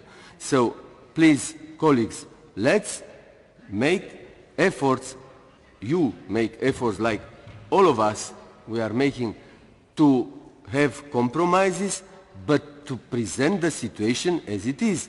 Because what was said here about Christmas tree, it's real, it's welcomes, it's congratulating, it's something like we are living in somewhere where the things are very well going on.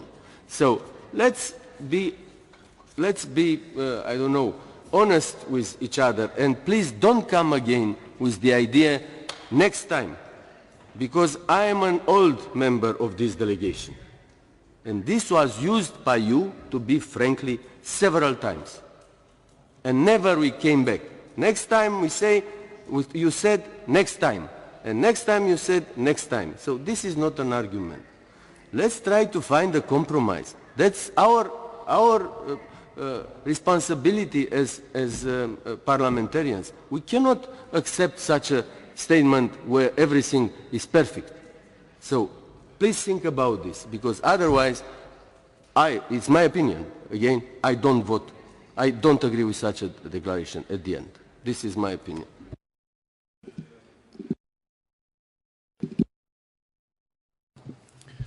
Zahvaljujem, gospodine Kukan. Thank you, Mr. Kukan. I would like to inform our colleagues that I presume there is no more need to take the floor on this item after saying this. I think we all understand each other, and nothing is a matter of dispute here. Appealing to you to appreciate hard work, compromise and reality. Of course, we're all trying to have a text which is most realistic, and not to embellish the reality, but also let's not blackwash it. Let's not make it worse. This is our good faith in compromise and our joint work. So I would like to call on you to support the text that we have in front of ourselves, because we have really invested a lot of endeavors, and it's a very important compromise that we have achieved. Thank you.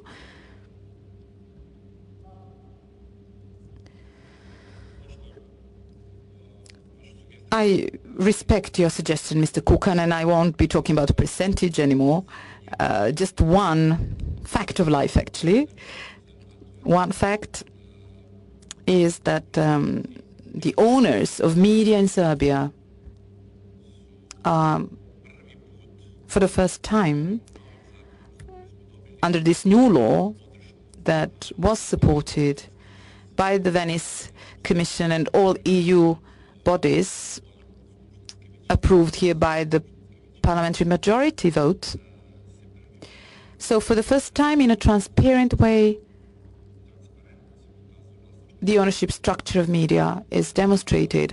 That ownership structure of Serbian media shows that most Serbian media are actually owned by companies established in the EU member states.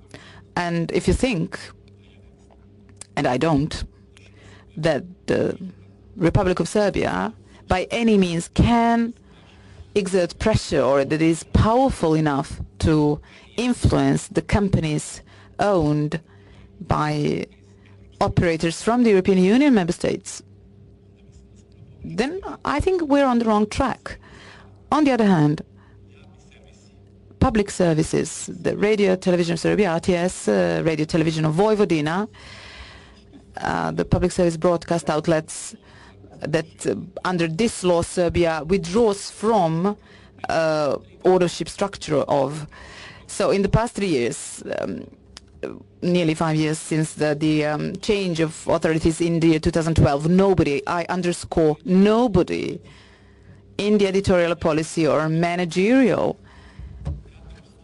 procedures, in terms of human resources, nobody has been ousted.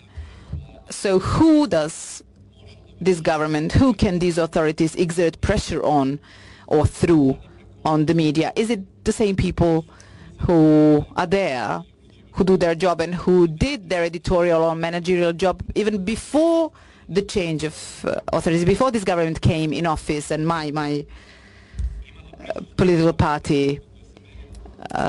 So we had just not even a percentage, nanoseconds of media appearances on TVs back then. So is it those people, the same people? This is why I support the words uttered by Mr. Shormas here. Let us talk about evidence here. Let us not talk about things that just flicker in the air. Let's talk about concrete things. Yesterday we were accused, when I say we, I mean the government, because an appreciated, a very renowned journalist who is a friend of mine, whose child is actually of my children's age. So before her TV program we talked more about our children than about the business, and then she just left for a better job, and we were accused that she quit because of the government of Serbia.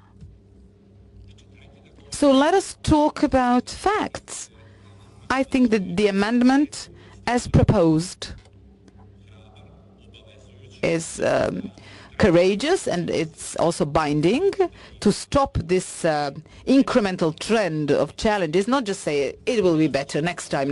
We are tasked to reduce this incremental trend of increased challenges, as you put it here, for the next meeting in a couple of months. But any tightening would require specific evidence. Is it that we exert pressure on companies that own these media and that are actually owned by the European Union member state citizens, or is it the people who were doing this job, managerial and editorial job, even under the previous regime, and nobody touched them? They remained in the same position in public service outlets. I'm more practical because I'm a mechanical engineer, and I like this, you know, a very hands-on discussion and illustrations, but I think that the amendment as proposed is good enough. On the really beginning of the amendment, because what comes after Serbia was agreed to, about the ownership, everything. I understand the colleague Pizzula has problems with the first line of that amendment, not the whole line. So let's try to resolve this. Are you flexible to?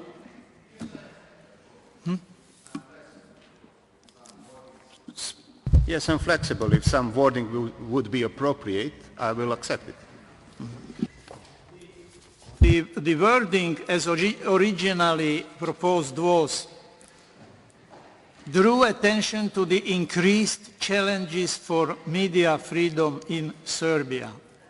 The word increased challenges is the word which people who understand it, they know what it means.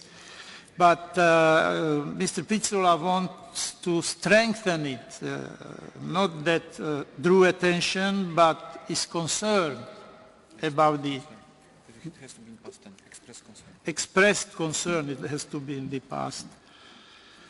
Can we find the compromise in these 7 words? Yeah, of course. Please. Yeah. Draw attention to the increased challenges and concerns of the media freedom in Serbia. And concerns, not concerned, and concerns. Brige.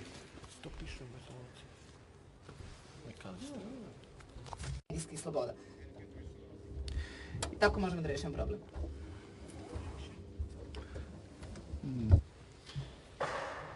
And concerns, nothing more.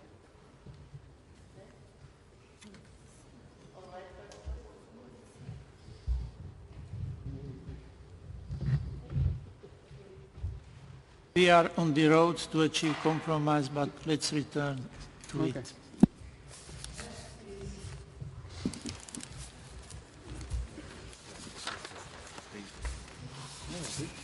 Next is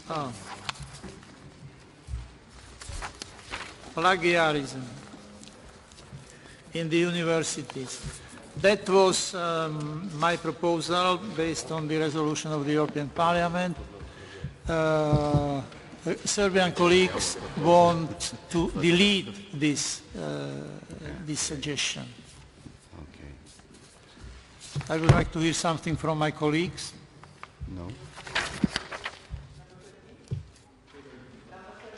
Yes, yes.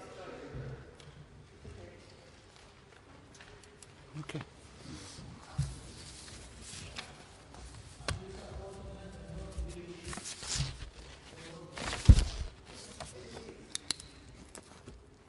Unlucky number 13, the colleagues say that the amendment should be deleted as such. We should support it. To delete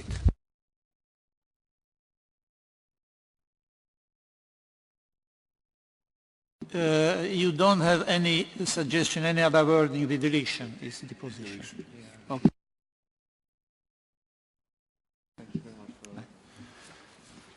Okay, let's return to it later. Now, amendment number 14, please look at it because it comprises amendment 20, 21 and 22 about minorities. There is one technical mistake because... Sorry. I missed amendment 14 by Mr. Babic, which speaks about the regional cooperation and the role of Serbia in that cooperation. I fully agree with it. Okay, everybody, so number 14 is adopted.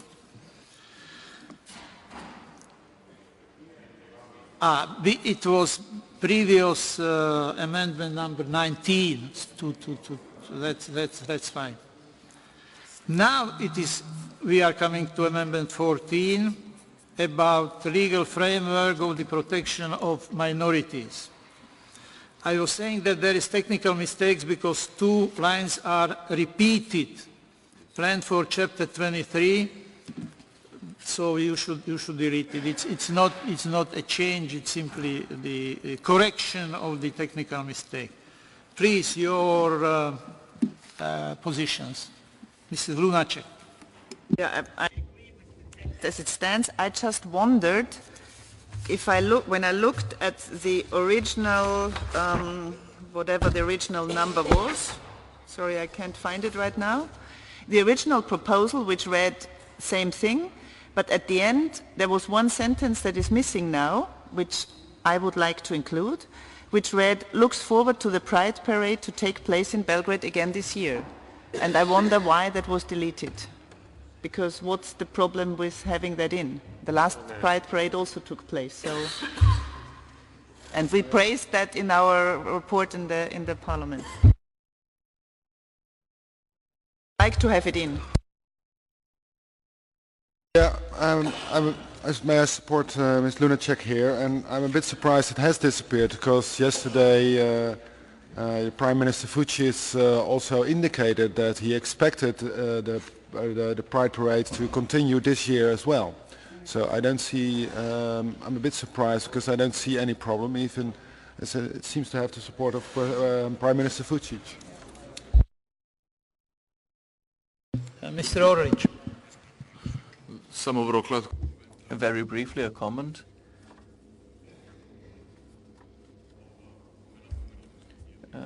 These two remarks are in place. We omitted it, so we need to put it back. It has its place back on the sort of the pride sentence has to be at the end of the paragraph. There's nothing contentious about it. It was obviously a mistake again.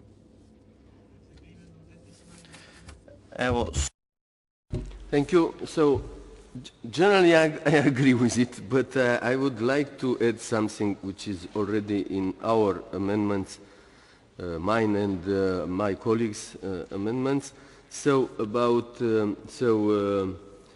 for the implementation of the legal framework of the protection of minorities, mainly in the area of education, use of language and access to media and religious services in minority languages, and then, comma, adequate representation of national minorities in public administration, local and regional bodies, as well as in the national parliament. I repeat again, I was very happy to hear Mr. Vučić, the Prime Minister, speaking about the efforts that he is doing regarding minorities, the visits that are organizing in different regions where there are national minorities and religious minorities. So I am very glad to hear this. I don't think that it's a problem to include this in the text, which anyway it will come, because this is the way that I understood from Mr. Prime Minister that you are on this way. Thank you, Mr. Babic. Ja imam samo jedno pitanje, znači... Just one question, although I'm not an expert in the field, I do not know it, but church religious services in maternal tongues, I do not think that we have in Serbian Orthodox Church we have the service in Old Slav, medieval Slav. It's not in modern Serbian. I don't know how to implement it technically. I have nothing against this. I'm just wondering about the technicalities of it all. Do we not, so we don't come in a collision with some things which have nothing to do with the assembly or with us? I know that Serbian Orthodox Church is holding the liturgy in medieval Slav. I do not understand what they're saying when they have the liturgy, but sort of how to conduct religious services in mother tongues, sort of. But that's the only issue. But. So, dear ladies and gentlemen, may I draw your attention just for a moment? Look at the picture above your heads. On the left side, there is a church, a Christian church. On the right side, there is a mosque, yeah. So, for example, yeah, and with Catholic Church as well. So, I have been to different parliaments. Quite recently, my colleagues have been in Romanian parliaments. We were entering into the parliamentarian chamber, so there was a cross, let's say, where our national flag is, in a Romanian parliament. So I want to say that political culture of every society, of every state, of every parliament is quite different. For example, here in Serbia, we emphasizing the fact in our constitution that is guaranteed that we are secular state. So we do respect the freedom of religious expression, but I mean that is our political culture not to interfere with the freedom of religious communities. So I just want to say that we are sensitive, but we do not interfere with the freedoms that belongs concretely to different religious communities. For example, we are entering into the space of ideology. I am left-oriented person. Some of you are right-wing personalities representing different political parties. So I just want to say that we are entering into the field of ideology, not of the human rights. So don't insist on details. I mean, just let the religious communities to develop. For example, I'm looking at Mr. Ulrike. I mean, the human rights are developing. Right now we do have LGBT community who feel themselves that they should express publicly. But we cannot insist on different identities because that way we are selective. Thank you. Any other interventions? Mr. Marinescu. So thank you very much for this intervention. I agree with what you said. I read some laws regarding religions in Serbia. It's okay. The laws are good, should be implemented because, for example, in the law is written that any religion could build a church. Yeah, but in practice it's a little bit difficult. So What I am asking here, it's a very simple thing, that each community should have, as you said, the free service, religious service, and in its language. It's very good that you have this here. You know that if you gave the example of Romania. In Romania there are all churches, and they are expressing free. No problem with this, and the Germans are in the Catholic Church or in the Protestant Church. They are speaking in German. The Hungarians are speaking in Hungarian. So everybody, the Serbs in the church, Serb church in Timișoara, the service is in Serb language. So and so on. We can, and in the mosque and in this is the real situation that we should want to arrive. So it's nothing bad. It's nothing against the church. It's nothing against the law or the state. It's not. It's a human rights topic aspect. Thank you. Can I please just ask all colleagues, those of the European Parliament and those of the Serb Parliament, this is now the session where we talk about the text, and it's not about discussing all kinds of other things that we already touched upon during the meeting or in other meetings. It's already past 1 o'clock. Yeah? Some of us want to go to the bridge.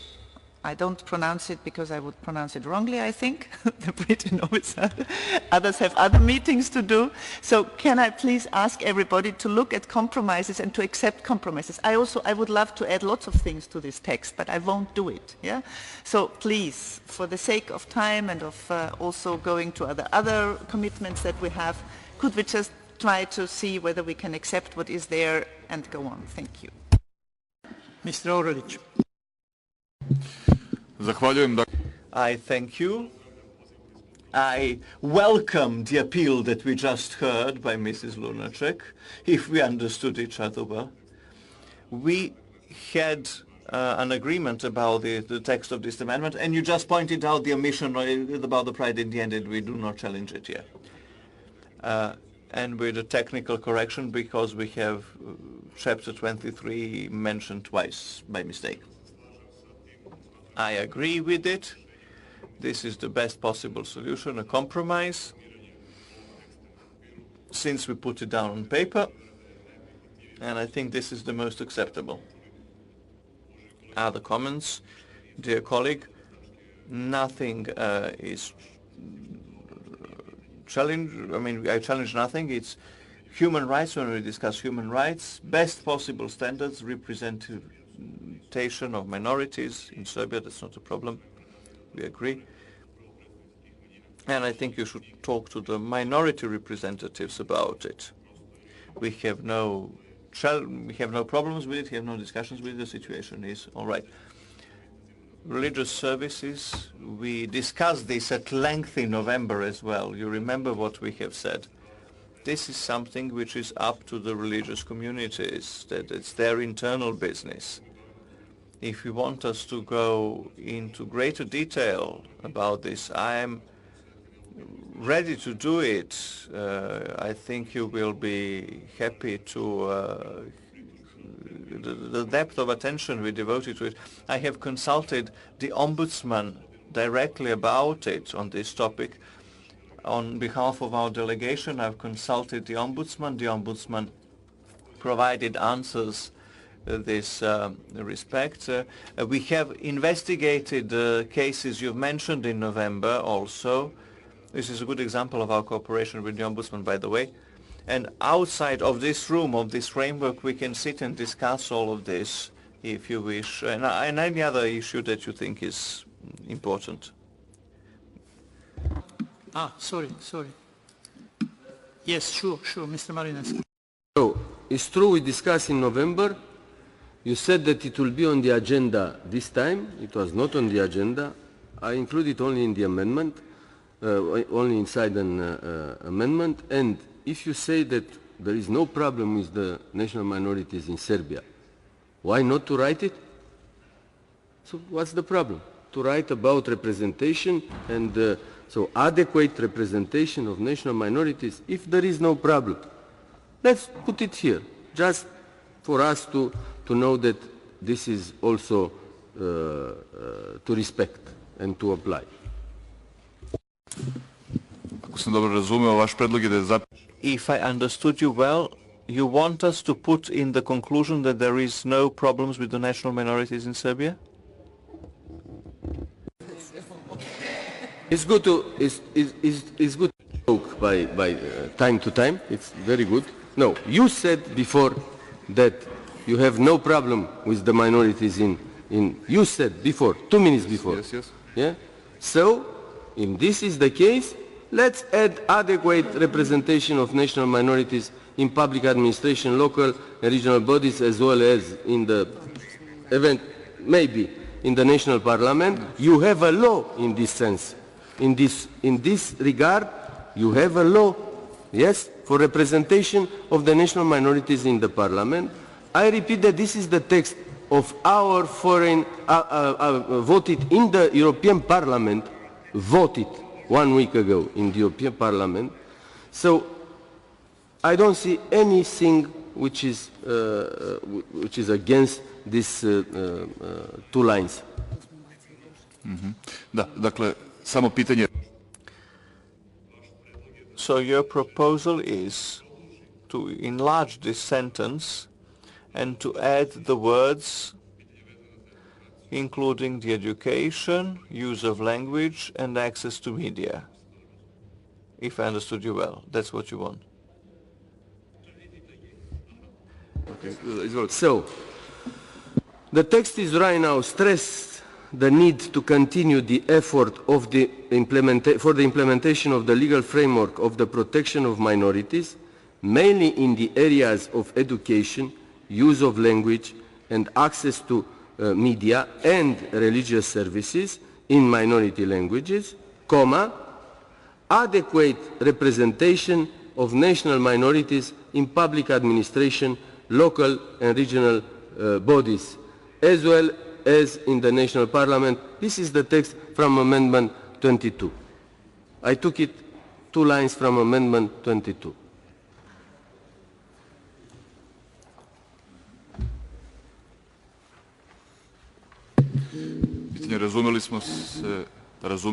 We understood each other about I think we agree about the religious services. Do we understand each other? Do you understand how we look at the religious services? This is not something that we can influence as a state or as a parliament. The state does not want to interfere with religious services.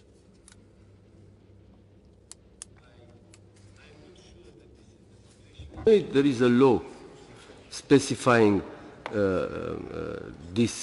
some rules regarding religions. Yeah? Yes, yes. Zapravo. Actually, I did not want us to waste the time on this. There is the law, indeed. There's the law on churches and religious communities. And the law defines how the state communicates in this context. And we have recognized here the subjects of religious freedom and traditional religious communities. These are the people with whom collocutors for the state, and these are the addresses which are feeding back the informations to the state. If there is a concrete religious community in question, which is the Romanian Orthodox Church in Eastern Serbia, you mentioned in November, if I remember correctly, the law says here that as far as the representation of the Orthodox population in Serbia, regardless of the national identity, the representation for the Orthodox, the state receives the input via the Serbian Orthodox Church. This is the counterpart in this dialogue of the state. So Orthodox Church is a planetary organism There is a constant inter-Orthodox dialogue, and based on this cooperation, Romanian Orthodox Church, following a request of the Serbian Orthodox Church here in Serbia, made it possible, Serbian Orthodox Church requested and made it possible for the Romanian Church to register their churches in Banat. That's how Serbian Church exists in Timisoara. So the situation is regulated up to the point where the state wants to interfere, and it's working in practice. But this is an intra-religious affair. Churches have their organs, their bodies, they come to an agreement between themselves, and they implement it. The state is here just to watch over the law. The law on religious communities does not regulate the language of the church service. Churches regulate it themselves, and we communicate with them via the represented churches, and that's how it works. I hope I've answered your question. Yes, so you are saying that the church is regulating itself. It's true, so you have the Orthodox, Romanian Orthodox Church in Banat, and you have also in Timok, officially.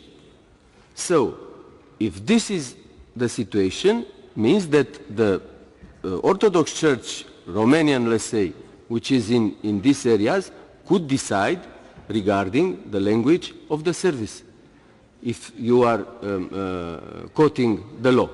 Yes? So, there is no problem to say about in a text, or in the same time there is no problem for them to give the service in their language, and nobody will say something against. Jedino što sam kazao to je da bismo... The only thing I've said, that if we put this in the text, we would step out of our legal powers, legal authorities. This is not within our powers.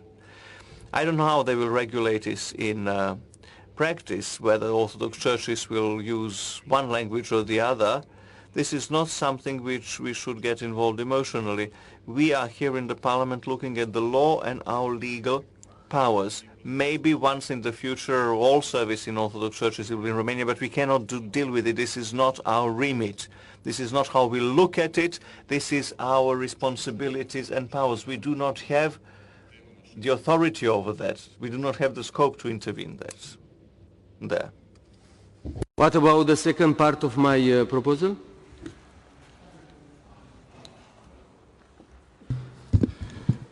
Da, dakle, adekvatna. Yes, adequate representation of the minority members on local, regional and parliamentary level. The beginning of it, of your sentence, do you want to welcome the standards that we have arrived at, or do you want to welcome a more representation? Which was the sense of it?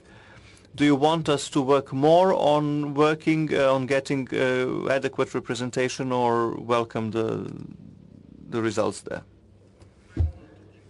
Welcome. So the beginning of the phrase is stressed the need to continue the efforts. Yeah? This is the phrase which is right now.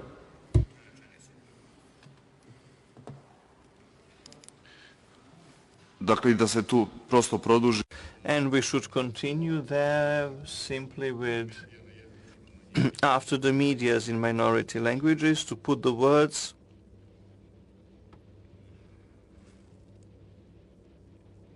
just a moment.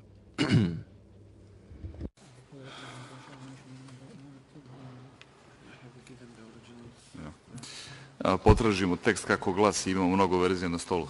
I'm just looking at the original text because I have many versions already on the table in front of me. I'm looking for the paper. Eto.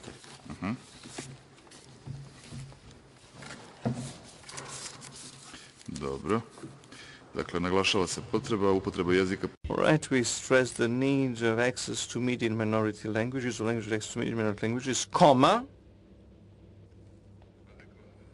adequate representation of national minorities in public administration, local and regional bodies, as well as the National Assembly. Continuation of the efforts. This is your context, yeah? Begin. All right. Ništa, predložio bih da... Then I would propose that this as a final proposal to arrive at a compromise. I think we have good grounds here to arrive at a compromise. We should continue with the amendments, and in the second reading I think we can have a compromise on this. Okay, I am reminded by my colleagues that in 15 minutes some of them will have to leave. I don't think we shall finish in 15 minutes, but let's continue. Next is Amendment 15, which is about the alignment of Serbia's foreign and security policy and policy of the EU. I think it is okay. And yes, please, Mr. Shorbas. Less than a minute. U posljednjem... In the last line, welcomes the participation of Serbia in civil and military missions of European Union. I would add welcomes an ever-increasing participation of Serbia in civilian and military missions. 5 years ago we had about 20 soldiers in these missions. Today we have more than 700 military personnel in these missions. This is huge increase, so I would like this stressed. I have no objections to the words as they are now, but I think it would be more fair and objective to say an ever-increasing presence, participation. Yes, yes.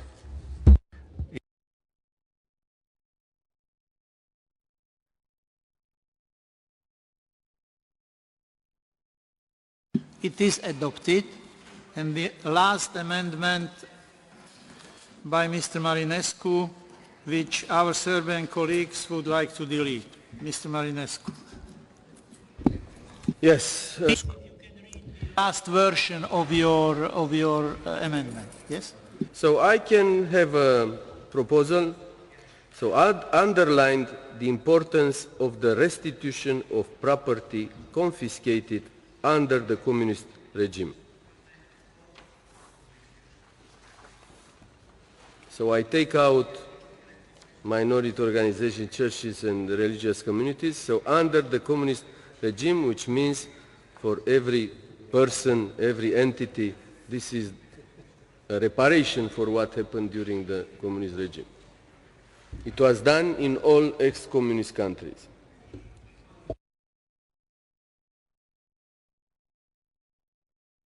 Reaction, please.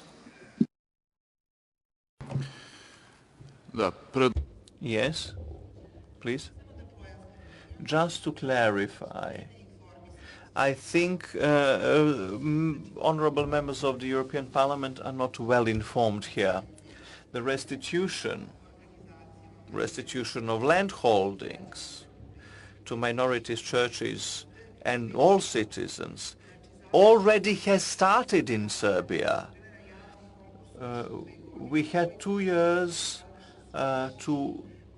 for people to submit their requests. During this year we are working on it, we are handing down the decisions, and from the 1st of January we will start paying compensations. So it's happening. So I think this amendment is obsolete, so we have done it already. It was done with the help of the European Union. We started 4 or 5 years ago to do this. Thank you. Who is not agreeing? No, because I say only under importance of the restitution. I do not say that is not done.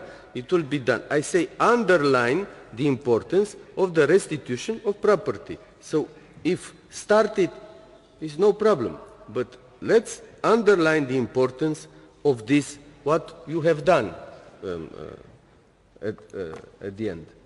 Yeah? Yes, please. Opet imamo istu temu, znači zakoni su definisani za taj ceo postupak. Znači nema potrebe sada da pričamo o zakonima koji su već znači u fazi realizacije. No translation. I da izdvajamo sada... Sorry, I didn't scroll. The laws are adopted. We do not need to separate the minorities from other citizens. The law are being implemented, so I don't think it would be nice or in order to separate and stress the minorities from other citizens. The words regarding minorities. I said restitution of property confiscated under the communist regime. So I do not speak about minorities. Lunacek.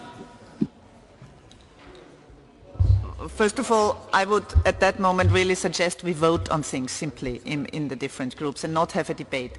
And I don't mind the wording you have now proposed, but I don't like, because as far as I remember, it was not part of the agenda. We didn't talk about it, yeah, about the restitution of property confiscated during communist regime. So I find it a bit inappropriate to now put in a text about our meeting topics that we didn't discuss. Yeah.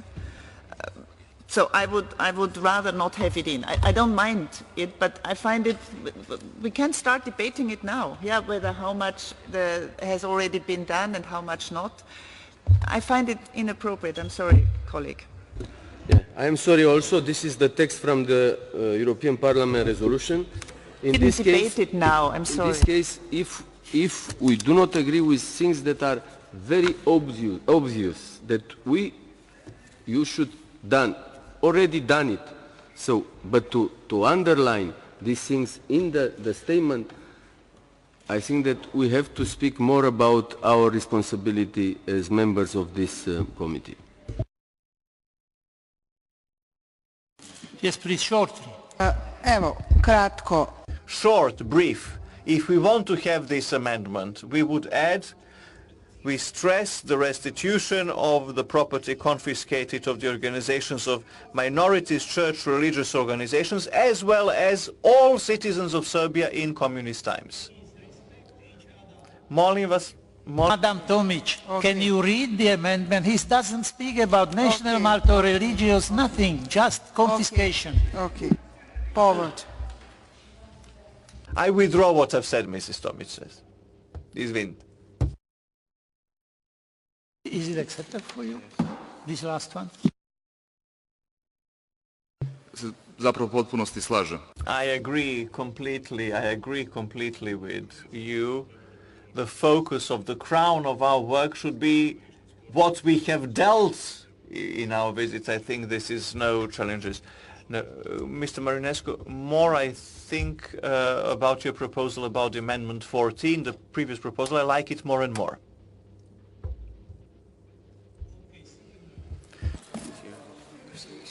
Is that on corruption? Okay. So first is have we finished Kosovo? No, first is on corruption. Where is it? Yeah. Well, I mean, not first. I think there shouldn't be a problem also here to include talking about the Serb minority in Kosovo. But for the sake of time, and because everybody knows where the European Parliament stands, I accept not referring to the Serbian minority in Kosovo. We cannot say the Serbian minority in Pristina. This wouldn't be okay.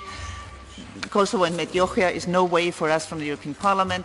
I accept it. Yeah. You know where we stand, and it's simply for the sake of good cooperation. Now I'm lost. She's discussing Kosovo, so this is it. Ulrike, sorry, I was in one sentence because I was...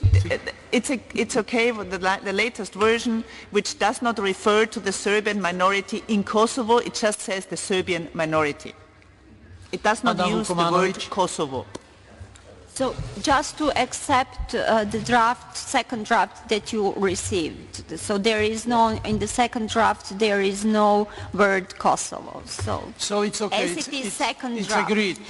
With two letters, just grammar corrections. I mean, in the past tense, just two words, but there is no word in Kosovo in the second draft that you already received. We are speaking about Amendment 6. Okay. Okay, thanks. We can go on. It's agreed. The next one, which we... Corruption was first, number 3, you don't have a page. Corruption. Pizzula. Mr. Pizzula, you have the written amendment in front of you.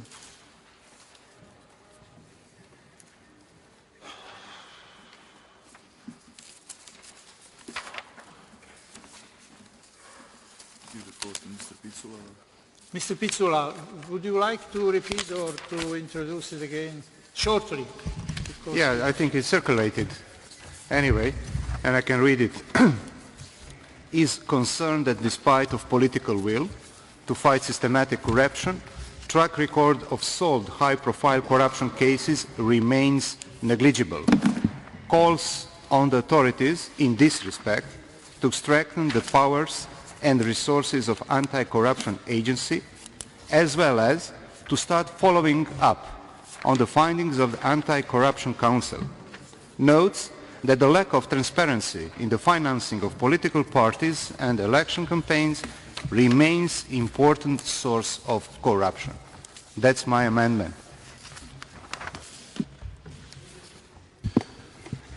Zahvaljujem gospodine Kukan, dakle kao predlagač samog teksta.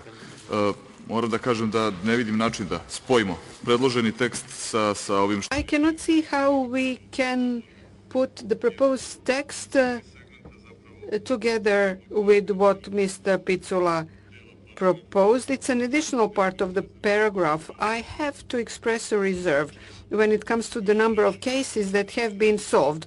I believe that today we already had such a comment in our debate. That is not something that is within our competence, nor is it a matter that we'll deal with, because this has to do with prosecution authorities, whether they were efficient enough, how much time is required. I believe that is not the issue for us to deal with when we want to point attention to the importance of the anti-corruption agency and similar institutions. I believe that in some of the next paragraphs, in line with what Mr. Kukan and me proposed, we will also cover the issue of the anti-corruption agency. Then, as for the transparency in financing of the political parties and election campaigns, I believe that Serbia has been favorably assessed for quite a while when it comes to the election process, but the intention here was not to qualify the election process itself, but let me say that this mechanism has been assessed very well by our European friends. Among other, the outcome of the elections are evaluated. There is no need for us to go back. Everything that is done during the elections is appreciated by Serbian actors and our foreign friends.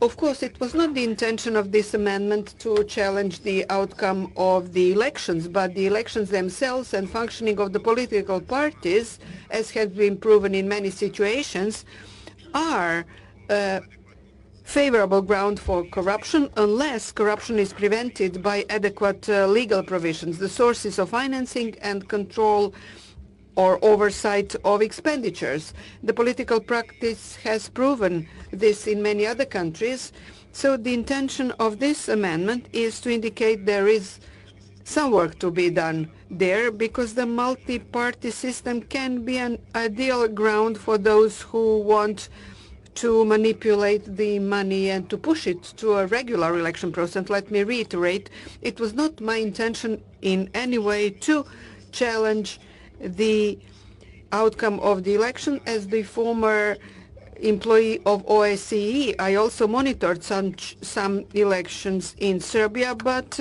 sometimes there are things that you do not see behind the screen. I think that if there is no agreement, we shall vote, but I'm afraid that we shall not adopt anything. If we vote and we don't meet, there will be nothing included in the resolution. Madam Lunacek, please. Sorry, on procedure. I have to leave now. Sorry, colleagues, I'm not willing to accept any more debates on anything. Can we just go and vote whether we accept amendments or not? And if we don't, then sorry, the text is out.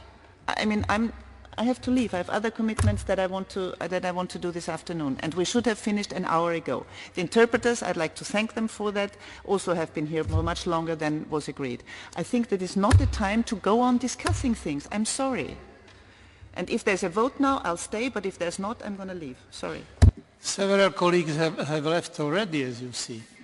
Mr. Babic, please, short and no debate, and then Mr. Marinescu. Okay, Mr. Marinescu. Just to say that I agree with Mrs. Lunacek, but if this is the way to speak 2 hours about one word, of course, and this is, I can say that it's a tactic to go to the end and then to approve nothing. This is not the way to collaborate. So we have to try to find a solution during the debate inside our committee.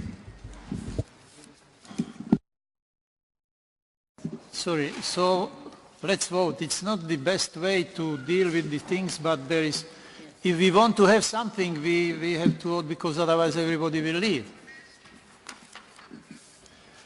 Okay, as I said, the procedure is that 2 parts of the delegation vote separately. European Parliament, who is in favor of the amendment tabled by Mr. Pizzula? Who is against? Who abstained? It's unanimous. The Serbian delegation, who is in favor of the amendment by Mr. Pizzula? Who is against?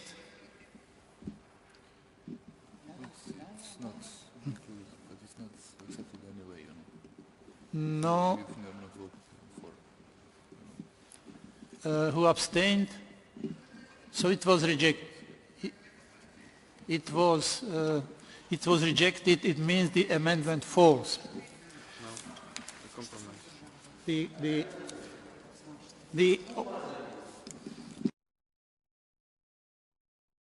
Okay, we voted on the amendment by Mr. Pizzula.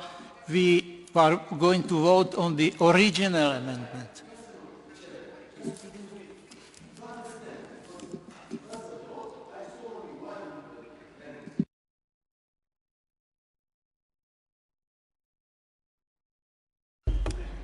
So who voted what?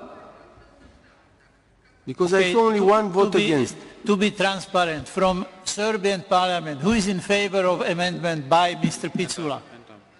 By show of hands. 0. Who is against it? 1, 2, 3, 4. Clear majority. Who abstained? So it was rejected. It was not approved. It failed. We go back to the original compromise which is in the text. Without the amendment by Mr. Pizzula, who from European Parliament is in favor of this amendment? Who is against? 1. Who abstained? 2. It was approved. From Serbian Parliament, who is in favor of this original amendment? Who is against? Who abstained? So it was adopted in this original wording. China. Here, with a big smile, I would like to withdraw our opposition to that amendment because exactly the same text was included in the resolution which we adopted in the European Parliament. Congratulated and welcome. So who is in European Parliament, who is in favor of keeping this amendment?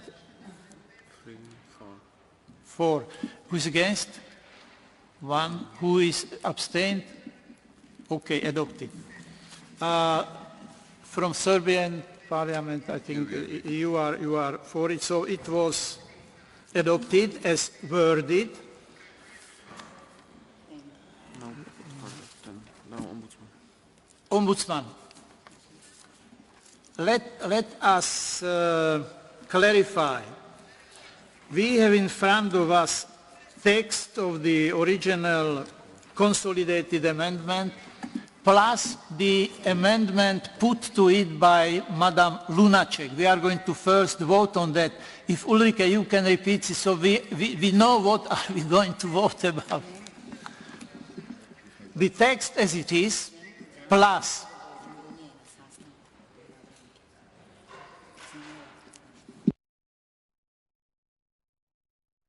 Okay, thank you.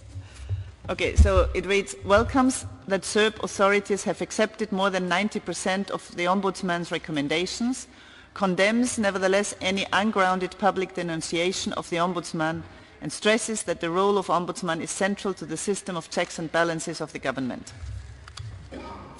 Thank you very much. From European Parliament, who is in favor of the amendment as it was read out by Ms. Lunacek? Thank you. Who is against? Nobody. Who abstained? Unanimously. Delegation of Serbian Parliament, who is in favor? No. Once more. I will read it. Tomasz will read it, please. Welcomed that Serb authorities have accepted more than 90% of Ombudsman's recommendations, condemns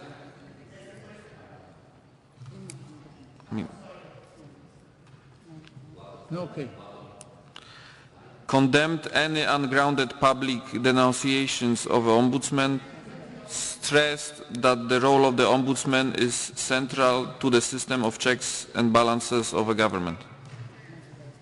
From the Serbian Parliament, who is in favor of this wording? Nobody. Who is against?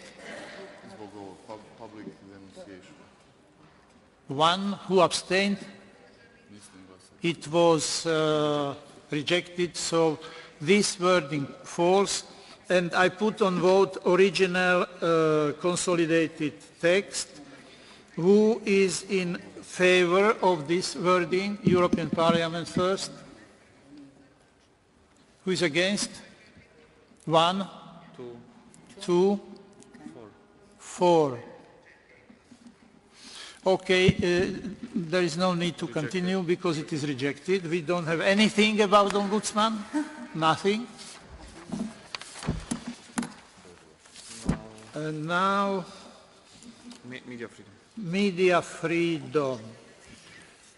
So first we vote on this amended consolidated text. If Mr. Pizzula here has left already, can read out his final... I can read it. Tomasz will read it. Please listen attentively. So the change is addition of words and concerns after challenges. So the sentence would be draw attention to the increased challenges and concerns for media freedom. European Parliament in favor? Against? Abstention? It was adopted. Serbian Parliament in favor? Against? 1. Abstentions? Rejected, it means it falls. We shall have to look at what we adopted and then we shall vote about that amended resolution. We are risking something that we shall have no resolutions. And concerning the Amendment 14 about the national minorities. Plagiarism. Plagiarism. I withdraw it. You withdraw it? We need to vote about the original consolidated because that was Pitula's word put in that concerns. So that was his oral amendment, so we have to vote about the original. Please, so we vote on the original amendment which says drew attention to the increased challenges for media freedom in Serbia, reiterated and so on and so forth. From the European Parliament, who is in favor? 1, 2, 3, 4, 5. Against? Abstentions? Adopted. Serbian Parliament in favor? Adopted. It's clear optical majority. So we have this original. Plagiarism, I withdraw it. I expect reciprocation.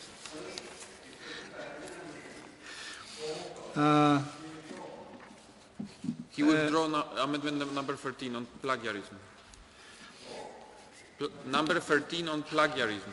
It's withdrawn anyhow, so we don't have to vote. On the national minorities first with the It's adopted. It's adopted. It's adopted with pride. We adopted it. But what about the amendment of Marinescu? It was added. It was adopted. We did. Was it adopted? Yes. Okay, so let's vote about this together with the amendment about gay pride and the national minorities, adequate representation in regional. Who is in favor of European?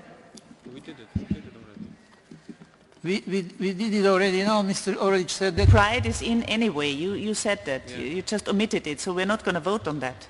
But it was yours amendment, and there was big discussion with Mr. Marinescu about the adequate representation. Yes, but that's two very different things, the pride and the religious minorities. Sorry. Okay, we shall... Ideja je samo da The idea is to have a joint proposal taking into consideration both your comments and Mr. Marinescu's comments, in connection of which we agree. So we'll take them together so as to get one consolidated text. Of this original text with these two amendments? Yeah, but I want to know what was accepted exactly. No, nothing was accepted. We are voting now. Yeah, but there is a...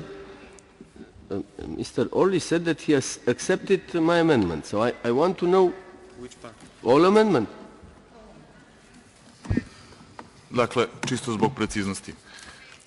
Ono što... For the sake of accuracy, what you called other part of your proposal previously, from the word adequate with parliament inclusive, that part is added into the original text of the amendment after languages up to semicolon.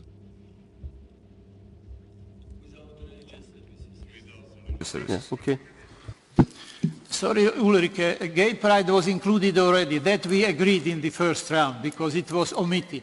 So now it is part of the text and we are voting on the amendment by Mr. Marinescu about the adequate representation of national minorities, omitting the language in the religious services. Who is in favor of that amendment by the from European Parliament? 3. 3. Who is against? 1. Who abstained? 1. Adopted by 3 to 2 votes. From Serbian government, parliament, who is in favor? Who is against? Abstention. So it was adopted, including gay pride and representation of national minorities of... And the last one is about Mr. Marinescu. But it was adopted. How it is adopted? It was adopted, I understand. You didn't have any... 16, yes. No, it's not. No. 16 is not. No, because the wording, as Mr. Marinescu said, underlined the importance of restitution of the property confiscated under the communist regime. Who is in favor of this from European Parliament? 1, 2, 3, 4. Against? Abstention? Adopted. From the Serbian Parliament in favor? Against? Abstention? Rejected. So, now we are going to vote to the text of the resolution as amended. I would like to take 2 minutes to look what we are going to adopt. We are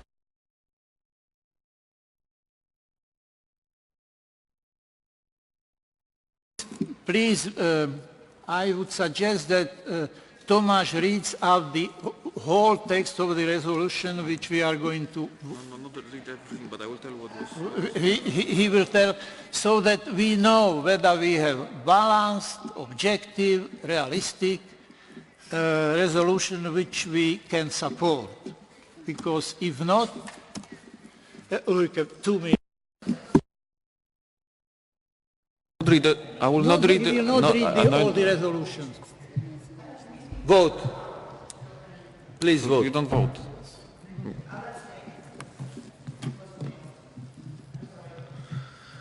Okay, amendment 1, which was original, it's adopted. So amendment 2, which was original, was adopted. Amendment 3, original, adopted without any change. Amendment 4, as original, adopted. Amendment 5, without word highly, adopted. Amendment 6, with all the additions about Kosovo, which the 2 ladies agreed, adopted. Amendment 7 about bankruptcy law, adopted. Amendment 8 about China, adopted.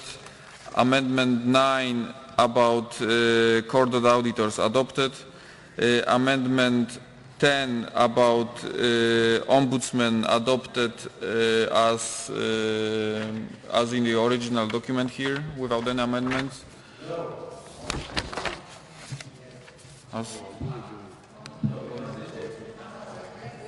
What is the original? When you say original... Original agreed between 2. The one which is in the document. Consolidated version of Orlic and Kukan. Yes. The change of Mr. Pizzula was rejected. Consolidated version was adopted. Amendment 11, which is about war crimes, was adopted. Amendment on media freedom as consolidated version originally adopted.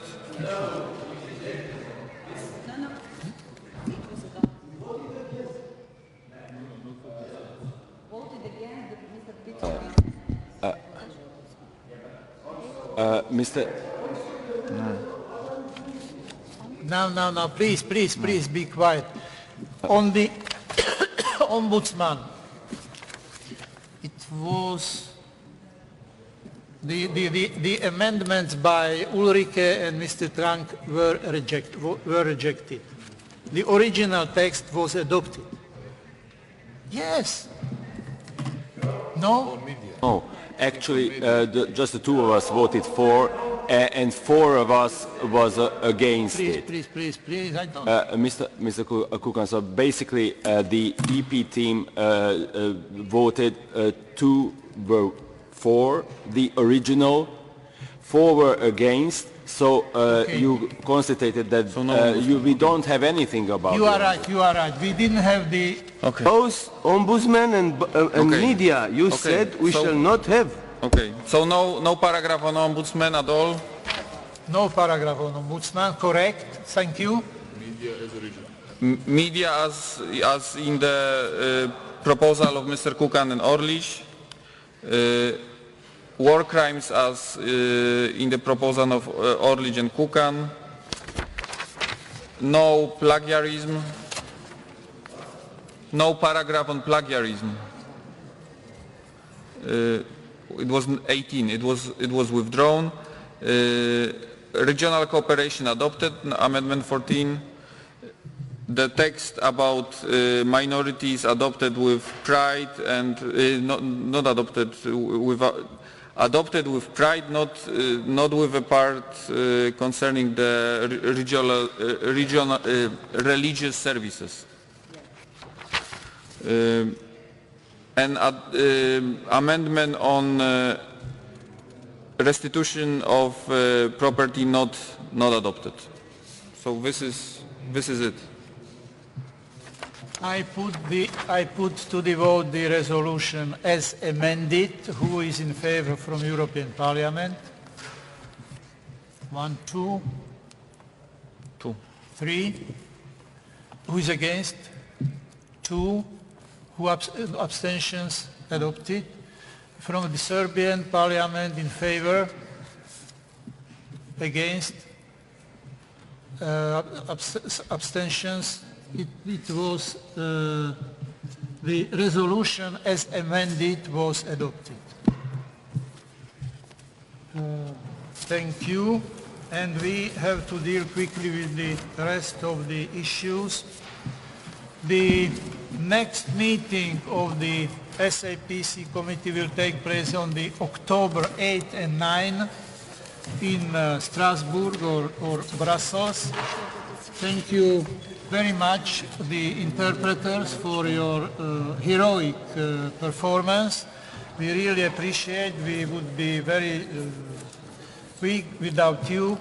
I would like to thank the colleagues from Serbia for providing good opportunity to have good meetings, and I would like to close the meeting.